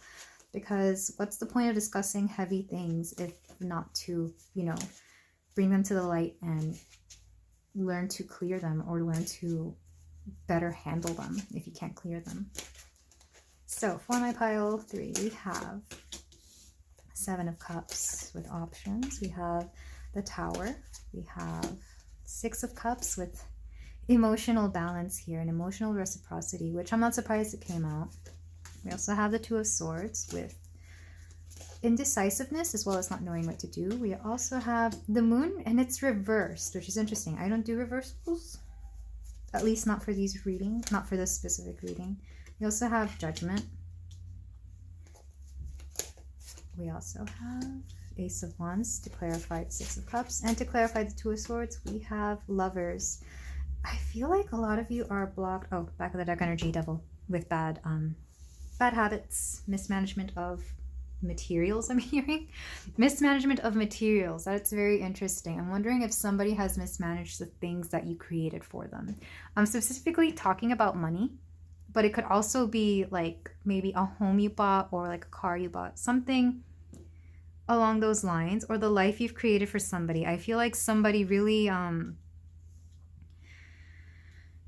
yeah, for some of you it could be somebody you loved. It could be like if you're divorced, it could have been like an ex-spouse. For some of you, it may be your parents. It could be both. There's a chance that this is a repeating pattern for some of you. Let's start with the 7 of Cups and the Moon here. So with 7 of Cups, we're talking about options. And I feel like you're finally starting to look for things that are going to make you happy, as well as more aligned with your life, or aligned with like a happier kind of life. But with the Moon here, it's almost like, because it was reversed, and it was the only one that came reversed, Moon can be shadow work. It's that subconscious part of you that you may or may not refuse to see. I really feel a lot of you could benefit from doing a lot of meditation, from doing some deep diving. For some of you, energy work might just help. If you go see like a spiritual healer, this could be something you're already working on. I'm here. I feel like a lot of you are already working on this, and you're just kind of, for some reason, somebody mentioned something about your inner child and you clicked on this for that very reason. It's a very specific thing. But don't be afraid to do the energy work. Don't be afraid to do the shadow work as well, because all it is you looking for the things that make you uncomfortable and learning to, I don't want to say clear, because not everybody gets to clear them right away, but learning why it's there and where you got it from and why you are this way. And again, it's not to shame you. It's more to better understand yourself and to better handle when this specific situation comes through. Sorry, I keep hearing my squeaky chair. I don't know why it's squeaky. But with the Tower, I feel like a lot of you have gone through a lot of unexpected events when you were young. And some of it has been very heavy. Again, I don't want to talk about very specific things, because again, this is more of a personal situation for you, and it's not my intent to bring this up, especially if it wasn't something that you were wanting to hear about. I wouldn't be surprised if a lot of people decided to stop this reading and go see something different, because it's very heavy energy that we're dealing with Judgment. It's almost like you were taught to make very heavy decisions at a very young age, and maybe at an age where you weren't supposed to. Whatever that age may be is different for everybody, because for some people, I feel even their early to mid-20s is still too young to be doing certain things. Specifically for parents, specifically on the behalf of your parents, And I feel like some of you may not have had a choice. If you didn't have a choice because you, for whatever reason, I just want you to know you're very strong and you are so worthy of all the love in the world, pile 3, because you are so strong, because you're able to handle this. And I really do feel with the 6 of Cups and the Ace of Wands, there's going to be a breath of new life once you clear this, or even if you don't clear this subconscious part of you. I feel like through the love you are going to receive, you will learn to better handle it or better release it. Whoever these people coming in, it could be friends, it could actually be a partner, it could be children. Some of you may be expecting children, and maybe through the love of these kids, you will, in raising them, in raising them the way you wanted to be raised, it's almost like you're healing that part of yourself, as well as generations back, if that makes sense. And I'm not saying you're going to shape this child to be how you want it to be. That's not what I'm saying. I'm saying you're going to give them the things that you know every child should have, which is security, which is love, which is support, a safe and happy home. It's these kinds of very basic necessities. It's almost like, I'm sorry, I'm just getting a little choked up here. Because it is a lot. But whatever these people are bringing into you, because it could also be friends. I feel like you're going to find friends who are going to treat you the way you should have been treated your entire life. People who reciprocate this emotional. It's very emotional. It's not even the money part. Because I feel like a lot of you are financially well off that when it comes to finances, you don't worry. And for some of you, it may just not be that big a deal. But for the most of you, this is very emotional. You want that same emotional reciprocity that you weren't able to get as a child for whatever reason. You may learn to play more. You may learn to have a lot more fun.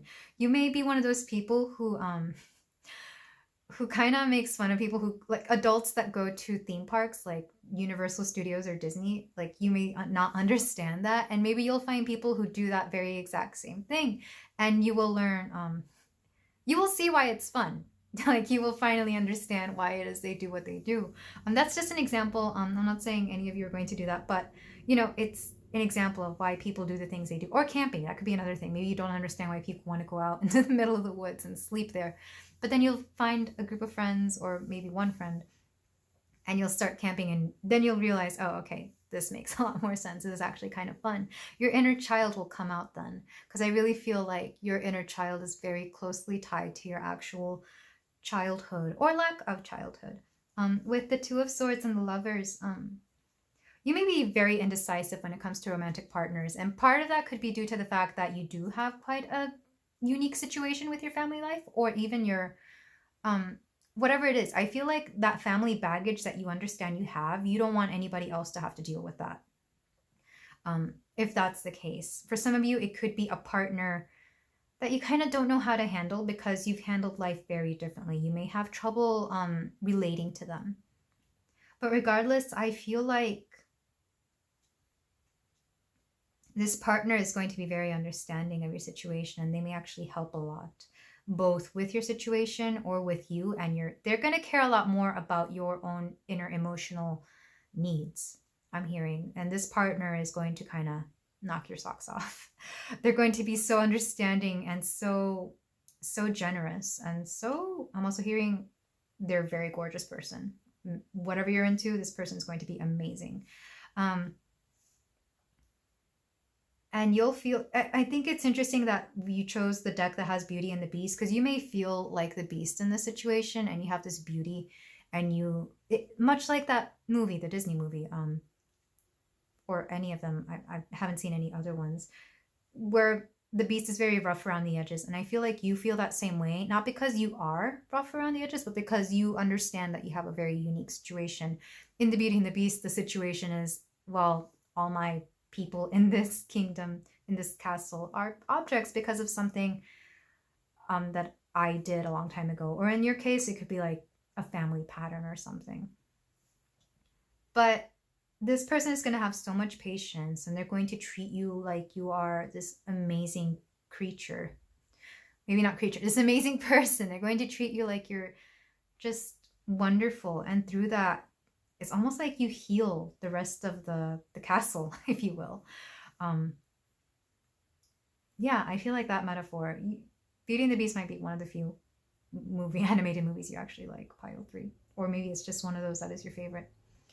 But I see something very similar happening in your love life, because I feel like your love life is actually something that has suffered the most in this situation. For those of you that have been divorced, as I mentioned before, the person that's coming in is going to be nothing like the person that you left. I feel like you may have had the wrong idea of what marriage was to begin with when you first got into into the previous marriage. I'm not even going to say what number it was. That's your business. But they're going to be nothing like the people you've had before. And I think that's how you know they're going to be the one. And yeah, just do expect some of these bad habits to finally fall away. And understand that you don't have to live in this energy of always needing to be in trauma, I'm hearing. Because I feel like you're very used to that, pile 3. And what's underneath? 8 of Cups, walking away emotionally. Yeah, some of you may actually be leaving behind the people that put you in the situation, and that's fine. Most of it is family, some of it may be friends, some of it may be siblings, whatever it is. But you have such a beautiful story laid out for you, pile 3. Numbers that are coming through, we have 20, we have 6, and I did mention 6 was an important number in the beginning. We have it twice. We have 2, 18, yeah, 18, 15, and 16.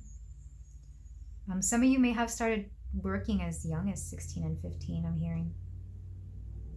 Definitely 18, especially if where you live, the age of adult consent is 18. But regardless, let's move on to your closing advice, because this energy is very heavy and I'm sending you nothing but love, pile 3. And if you are having a child, just know that it's not going to be anywhere near as bad as your upbringing was. You were meant to be such a better provider than whatever your previous situation was. So let's start with the Affirmator's Love and Relationship Oracle. We've got 2 cards here. Receiving. I open up and allow myself to receive love in all ways from all directions. It may seem scary, but it's better than receiving audits, bedbugs, or hate mail. I receive love, and it feels so good that I decide to receive it some more, and then some more, and maybe just a wee bit more. Yeah, you're going to be getting so much love from people and your partner, whomever this may be. And then we have tact. I speak and act with care, remembering that impulsive words or a harsh tone can sometimes hurt others.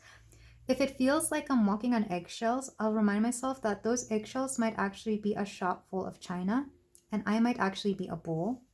Then I'll remind myself to stop mixing metaphors.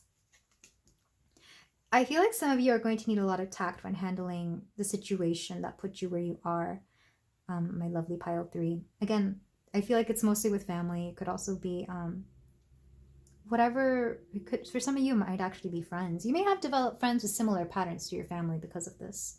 And if so, a lot of those friends are going to be falling away because you already have to deal with the family. You shouldn't have to deal with friends that are like that too.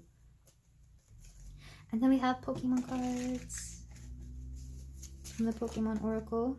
We have Ward Away, FUD, which I'm symbolizing this to I take this to mean good luck. I feel like your luck is going to improve for the better. I'm also going to read a little bit from this, from the guidebook. And then we also have, you're not always right. You're not always right. Your job is to be less wrong. I'm taking this to mean that sometimes you just can't win arguments. So what's the point of arguing your case if you know this person is only going to see their perspective and not yours? And just accept that you'll never be right in their eyes. You'll just be, quote, quote, less wrong. You know, just accept what little you can get, unfortunately. Pile 3. But let me read from the booklet.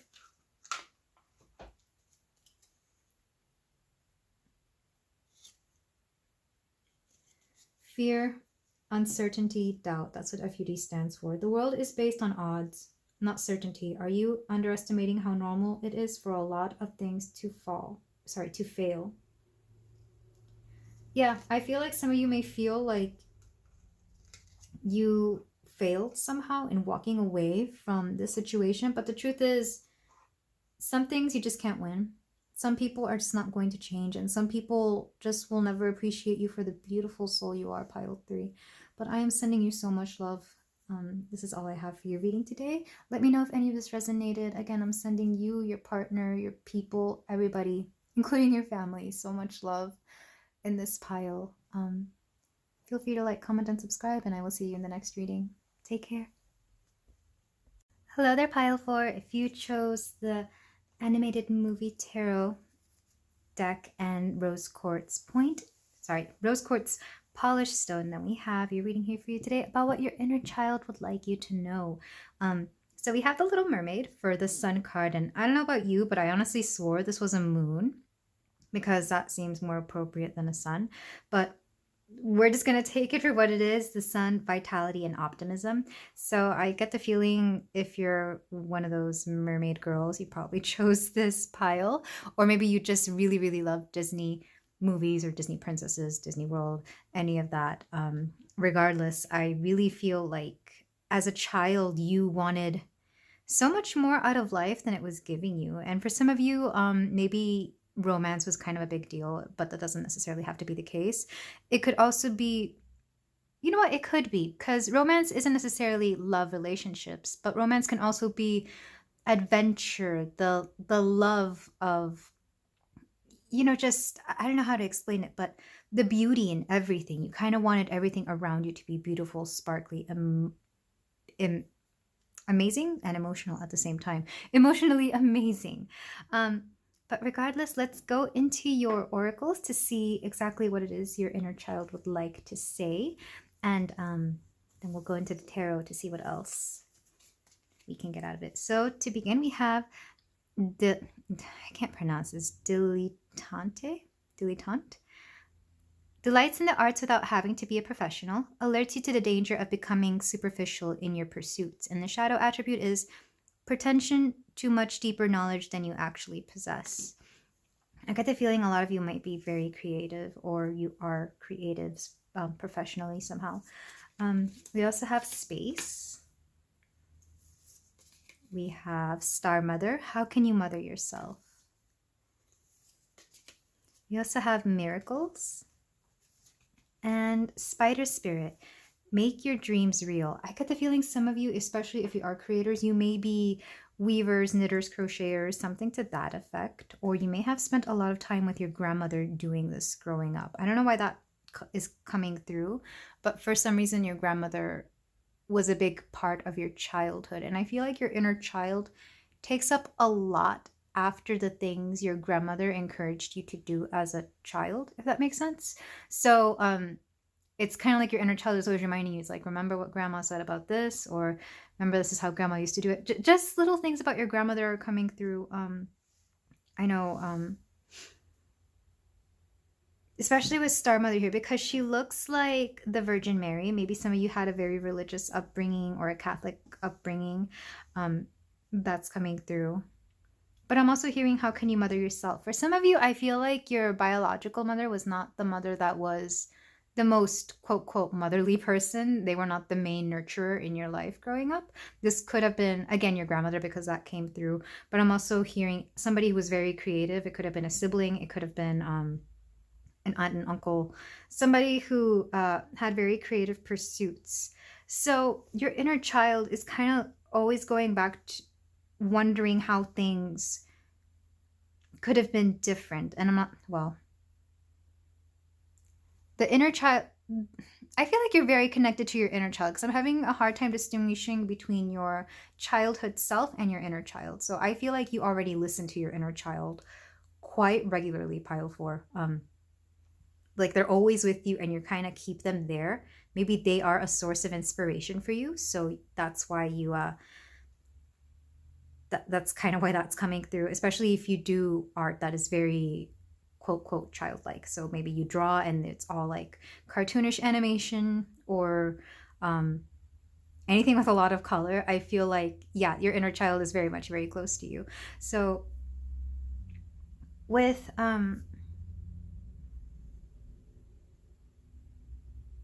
with miracles here and space, I feel like you need to give yourself your own, you need to set up your own environments that allow you to create the kind of life you want, because your inner child is kind of saying that you see the beauty and wonder in everything, but you don't give yourself enough space to do something with that inspiration. I feel like there's a lot of contradicting messages here, and I'm sorry if this is coming off as very confusing, but I'm trying to reconcile these two children that I'm seeing here. Maybe some of you are like this. Maybe some of you are very like the things you do and say are very contradicting, or maybe some emotions you have kind of just feel like they shouldn't be existing at the same time within you. It's that's rather interesting. I feel like this is why you need this space.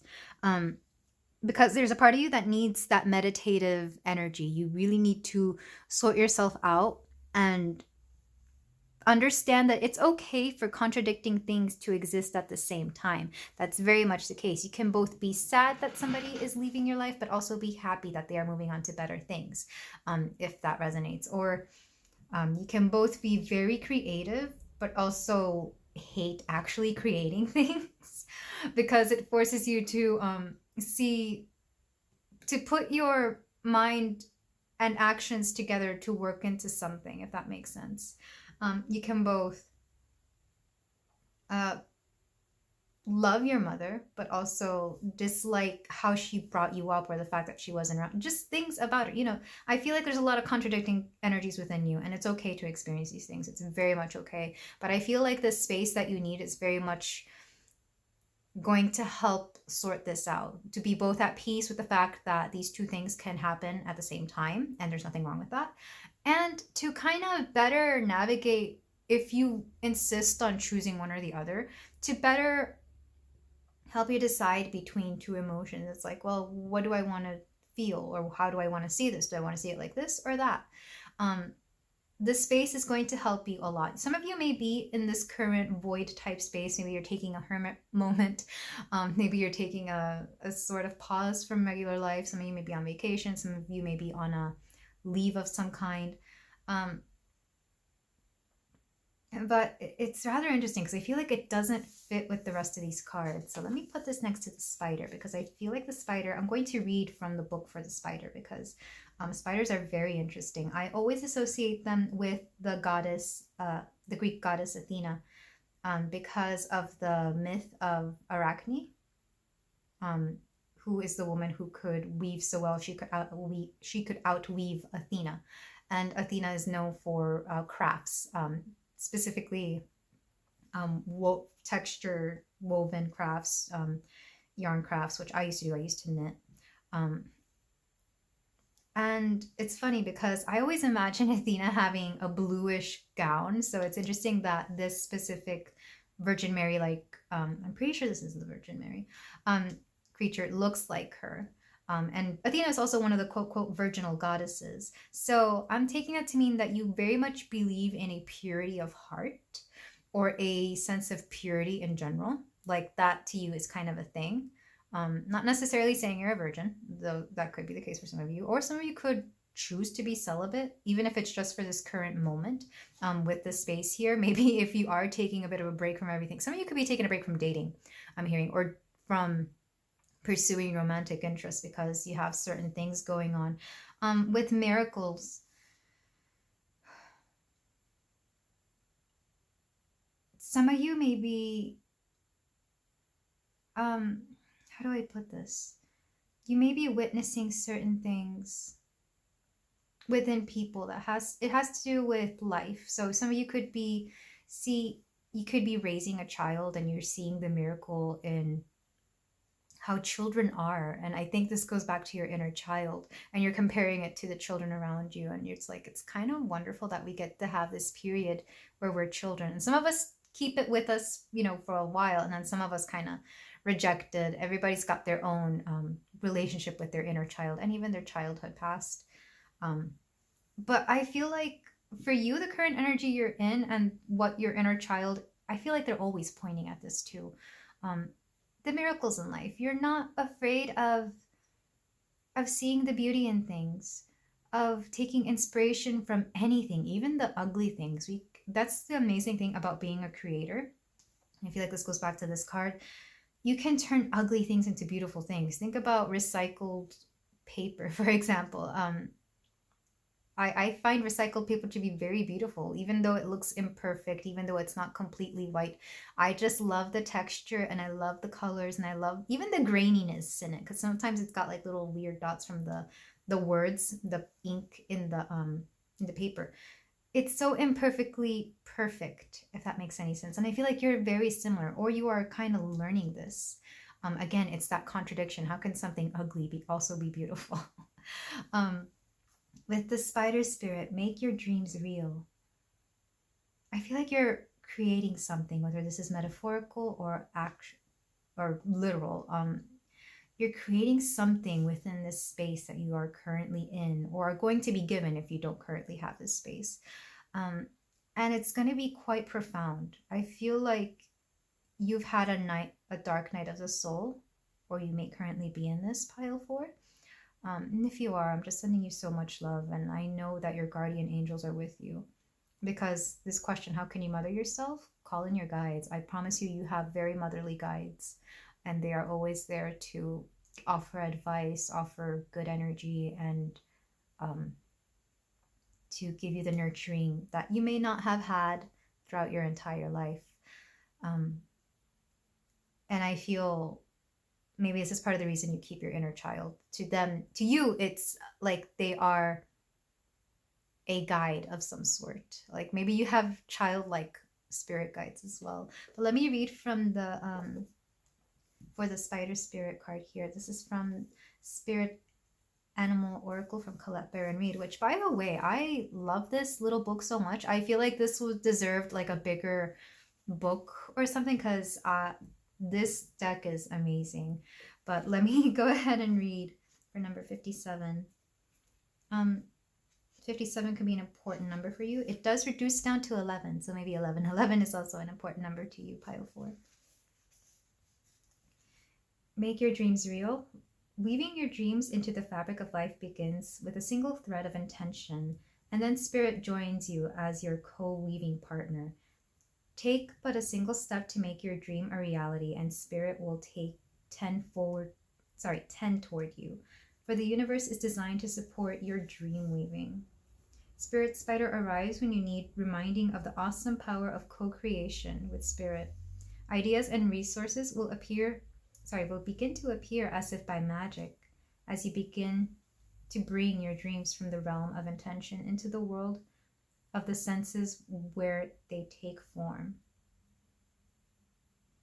Another message Spider Spirit is about any creative project you may be considering: writing, painting, music, journaling, gardening. Now is the time when inspiration wants to be channeled through you as something creative, even artistic and tangible.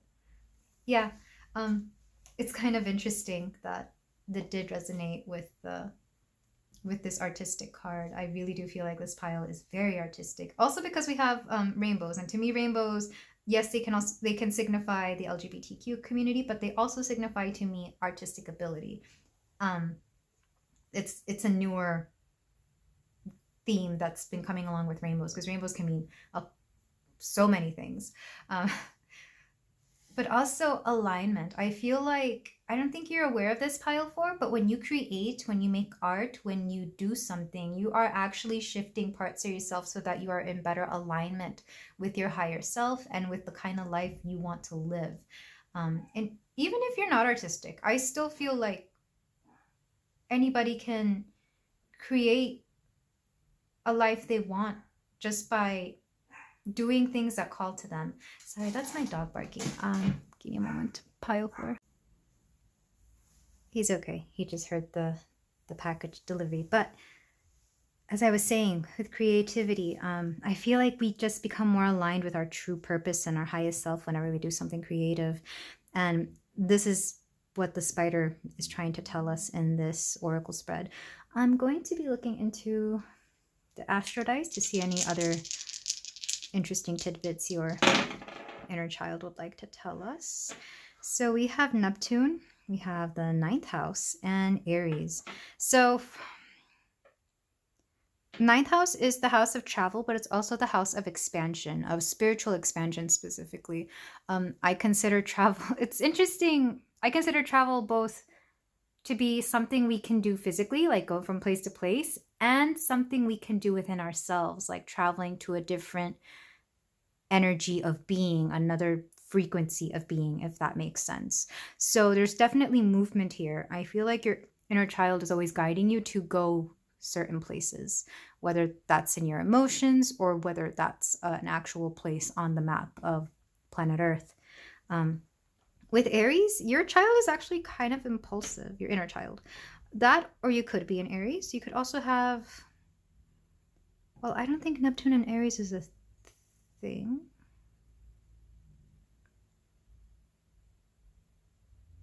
No. Maybe, well, maybe. I don't know. Check if you have Neptune and Aries. You might have that. But you might also have Aries in the 9th house, which would make you, if I'm to guess this correctly, a Leo rising? Yeah, I want to say it's Leo rising. So some of you might have Leo in your chart. Either way, and that makes sense actually, because Leos are very much, Leo and the 5th house is relating to children. Leos are kind of known for being very great with children because they make sure that they have the best of everything. And they treat them as an extension of themselves in that they give them the best, really.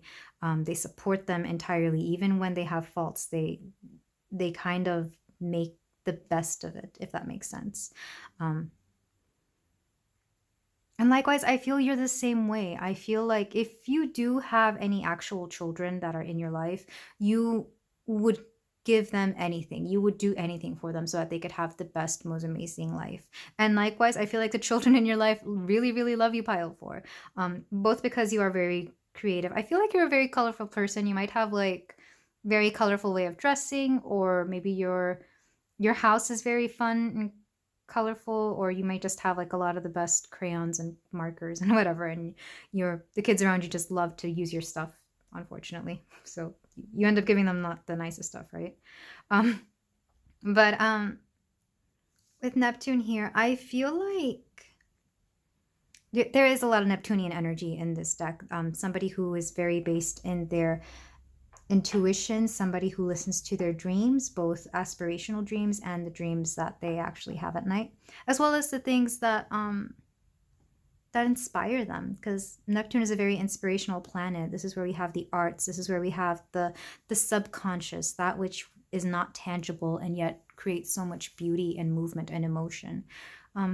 It's a very lovely pile, by the way. I really love how there's a very calming energy here, and I don't know if it's you, your inner child, or your guides, pile 4, but there's a lot of love and a lot of very gentle flow, a lot of gentleness. It could be also due to the space that you are currently in or that you need to take, but there's a lot of love here. And yeah, let's move on to your tarot, because I'm excited to see what else your inner child has to tell you. Some of you may work a lot with goddess energy, because I did bring up quite a few goddesses. I brought up Athena. I did bring up the Virgin Mary, which I personally see as a goddess. I don't really see her as a religious figure anymore. I grew up Catholic, so the Virgin Mary is like a big deal. And in Hispanic culture specifically, La Virgen de Guadalupe, she is very much, the origins of her actual being is debatable. And but I want to say she was like an actual Aztec, maybe Mayan, an indigenous goddess that got rebranded as something very Catholic. So that's part of the reason I've never really had anything against that imagery. And it's interesting, somebody I spoke to recently called her just another door to the divine, and I was like, that makes sense, which I like that, because I do always think that her image reminds me of a door, a portal to, you know, the divine feminine or divinity in general. But let's go on to your tarot. We have the animated movie tarot. This is mostly Disney inspired with some other animated movies in there. So we have The Wheel of Fortune. Yeah, I feel like you have a lot of luck, pile 4, with destiny and destination. You also have 3 of Cups with happiness and friendship. Maybe some of you really like Frozen, because it's interesting that we had 2 Frozen cards come out. We also have the Hermit. I was explaining Hermit energy with the space, or at least I think I was. Correct me if I'm wrong. We have the Ace of Pentacles, Flounder, which is interesting because you did get the Little Mermaid card. With luck and opportunity. I feel like a lot of you are coming into quite a bit of luck. We also have the 2 of Swords, decision and choice. We also have the Page of Wands, optimism and passion. We have, to clarify the Hermit, 5 of Cups, disappointment and loss. And to clarify the Ace of Pentacles, we have 9 of Pentacles, prosperity and reward. Wow. And the back of the deck energy, we have the Tower, danger, destruction. But notice that it's actually that castle, the Disney castle. So the Tower in this deck, I interpret to mean several things actually, and not all bad. Not danger or destruction, that's for sure. To me, it's more like unexpected things coming through because, well, let's start over here with the Wheel of Fortune and the 2 of Swords. I feel like when you come at a crossroads, when it comes to making a choice, you're going to be faced with something, with an opportunity, and you may not know what to do. I said that reversely. Actually, there's going to be a point in life when you don't know what to do, and you're going to be getting an amazing offer, if that makes any sense. It's like you may not know what to do about a certain situation, about maybe a creative project, about what to do next in life, about whatever comes up, and you're going to be blessed with an amazing opportunity that doesn't come along very often, or you may just suddenly start getting very lucky in your indecision, if that makes any sense.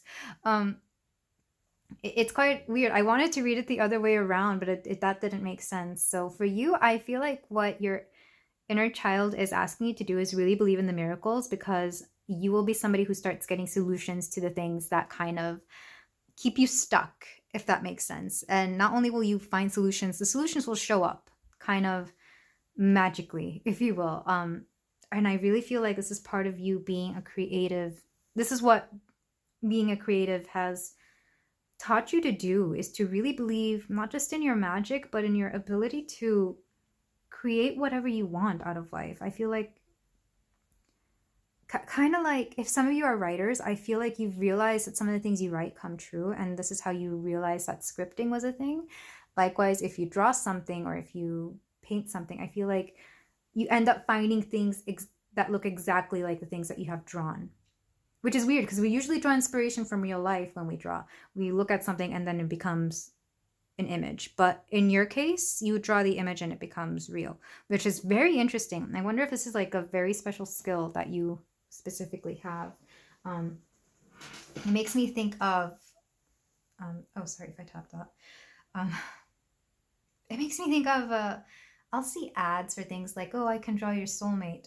It's kind of like that, but actually legit. I've never taken, well, no, let me not throw shade at those, because I don't know. I've never had one of those and I don't really care to know, but I'm wondering like how exactly that works. Like, do they draw the person first and then that person manifests, or do they look into the person's future and then that person?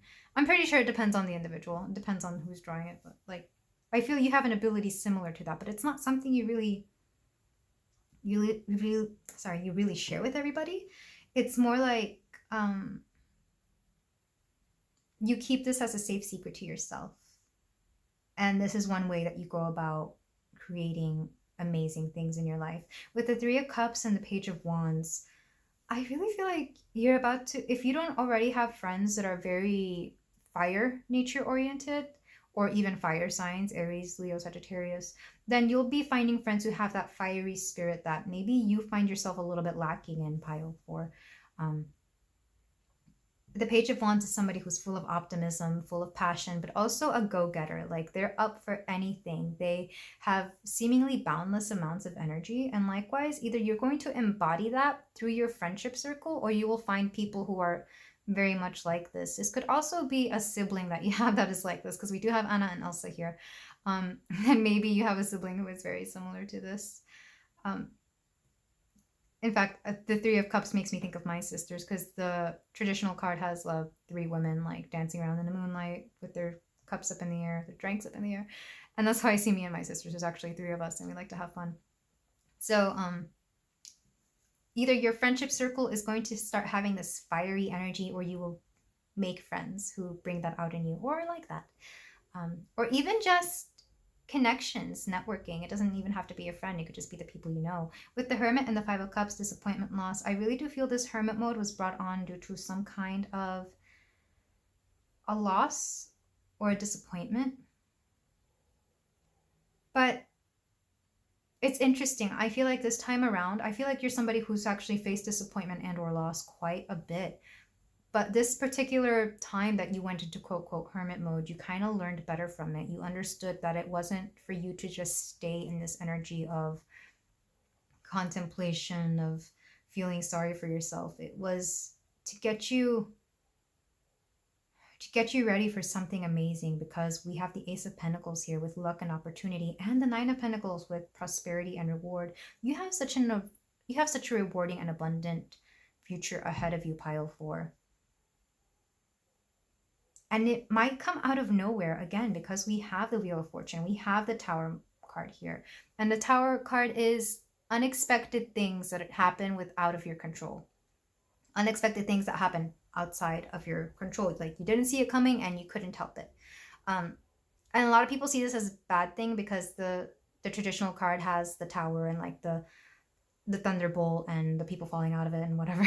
But here we have a Disney castle. Like, you know what I'm thinking? I know at Disney World, there's the Cinderella castle actually has 1 bedroom up there that you can stay in. I think Walt Disney designed it for himself so he could have somewhere to stay when he went there. But the only way you can get this is if you win it by chance. So I'm thinking of that specific Tower moment where you unexpectedly and out of your control win something that is like a once-in-a-lifetime opportunity. Because it would be, let's say you're already on a vacation, you already paid for your accommodations, your tickets, whatever, and then suddenly you win this, and it throws your plans off because, oh, you're no longer staying at your Airbnb or hotel or whatever. Instead, you're having to spend a few nights in this specific hotel, in this little suite that they have up here. That's a good Tower moment. So I feel like the Tower moment that's going to come into your life is something that is so unexpected. It'll feel like winning the lottery. Not necessarily that you are winning the lottery, but some of you might. Some of you might actually win a good amount of money through the lottery or something. But this is more like something you've been working hard for. And even though Pentacles does deal with money, I feel like here it's more work related, like getting a collaboration you've been wanting for a long time, or finally getting like a sponsorship, something to that effect. For some of you, it might be a scholarship to go study somewhere you've always wanted to go. But I really do believe, because your inner child is just like, you have to believe in the miracles because they're out there and they're here for you. Also, your inner child really loves Frozen, or maybe you love Frozen. Wow, this is such a beautiful reading, pile 4. Let me know if any of this resonated. Numbers coming through, we have 2, 10, 3, 5, 9, sorry. We have 9 twice, and maybe some of you are life path 9s. We also have 16 with the Tower. 1. Yeah. And 9 is a very lucky number, by the way. I associate it with completion almost, because in numerology, there's 9, and after that it's 1, and then it's 11 and whatever else. But 9 to me is a number of completion. But so is 10, which is the Wheel of Fortune. Let's get some Oracle closing cards and any final advice for you, pile 4. We have the Pokemon Oracle. So we have, the moon is always full. It's our view that is partial. Yeah, I feel like you're really learning to see things through different perspectives. Also Cubone, which I know he wears the skull of his mother. Maybe some of you really do have some deep mother issues that you are currently or have always been working on. I feel like it's not currently, but maybe it is. Maybe for some of you it is, but for some of you I feel like it's been an ongoing thing in your life, an ongoing theme.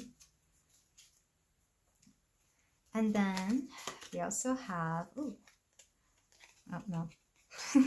Ideas are seeds. What are you planting? Again, this goes back to the creativity. I feel like some of you are starting something rather amazing and you're not even aware of just how big it's going to get or how far it will take you. We did have Moana in the tarot reading, so who knows how far you'll go. We also have curiosity, meeting new people. I remember what a treasure trove of opinions, interests, and stories they are, but these treasures will only be unlocked if I embrace my curiosity. So I'll be curious and you be interesting. Deal? Yeah, I feel like some of you are meeting new people, but also you're learning to ask better questions with curiosity. Not just to other people or situations, but also to yourself, and maybe even in your creative endeavors. I feel like some of you are going to start to learn to ask yourself, like, am I doing the right thing here? Is this color the best color to use for this situation? Is this going to reach the amount of people or the kind of people that I want? Like those kind of questions. And in doing so, you'll learn to tap into your intuition and maybe even just you'll start working in a much more efficient way creatively. We also have no scorekeeping. I cut ties with past conflicts and make my personal life a clean, shiny slate. Beginning this moment, everything is new. When an old grievance repeats itself in my head, I introduce it to my new head tenets, tolerance and equanimity. Then I give it its stupid t-shirts and records back and tell it to leave.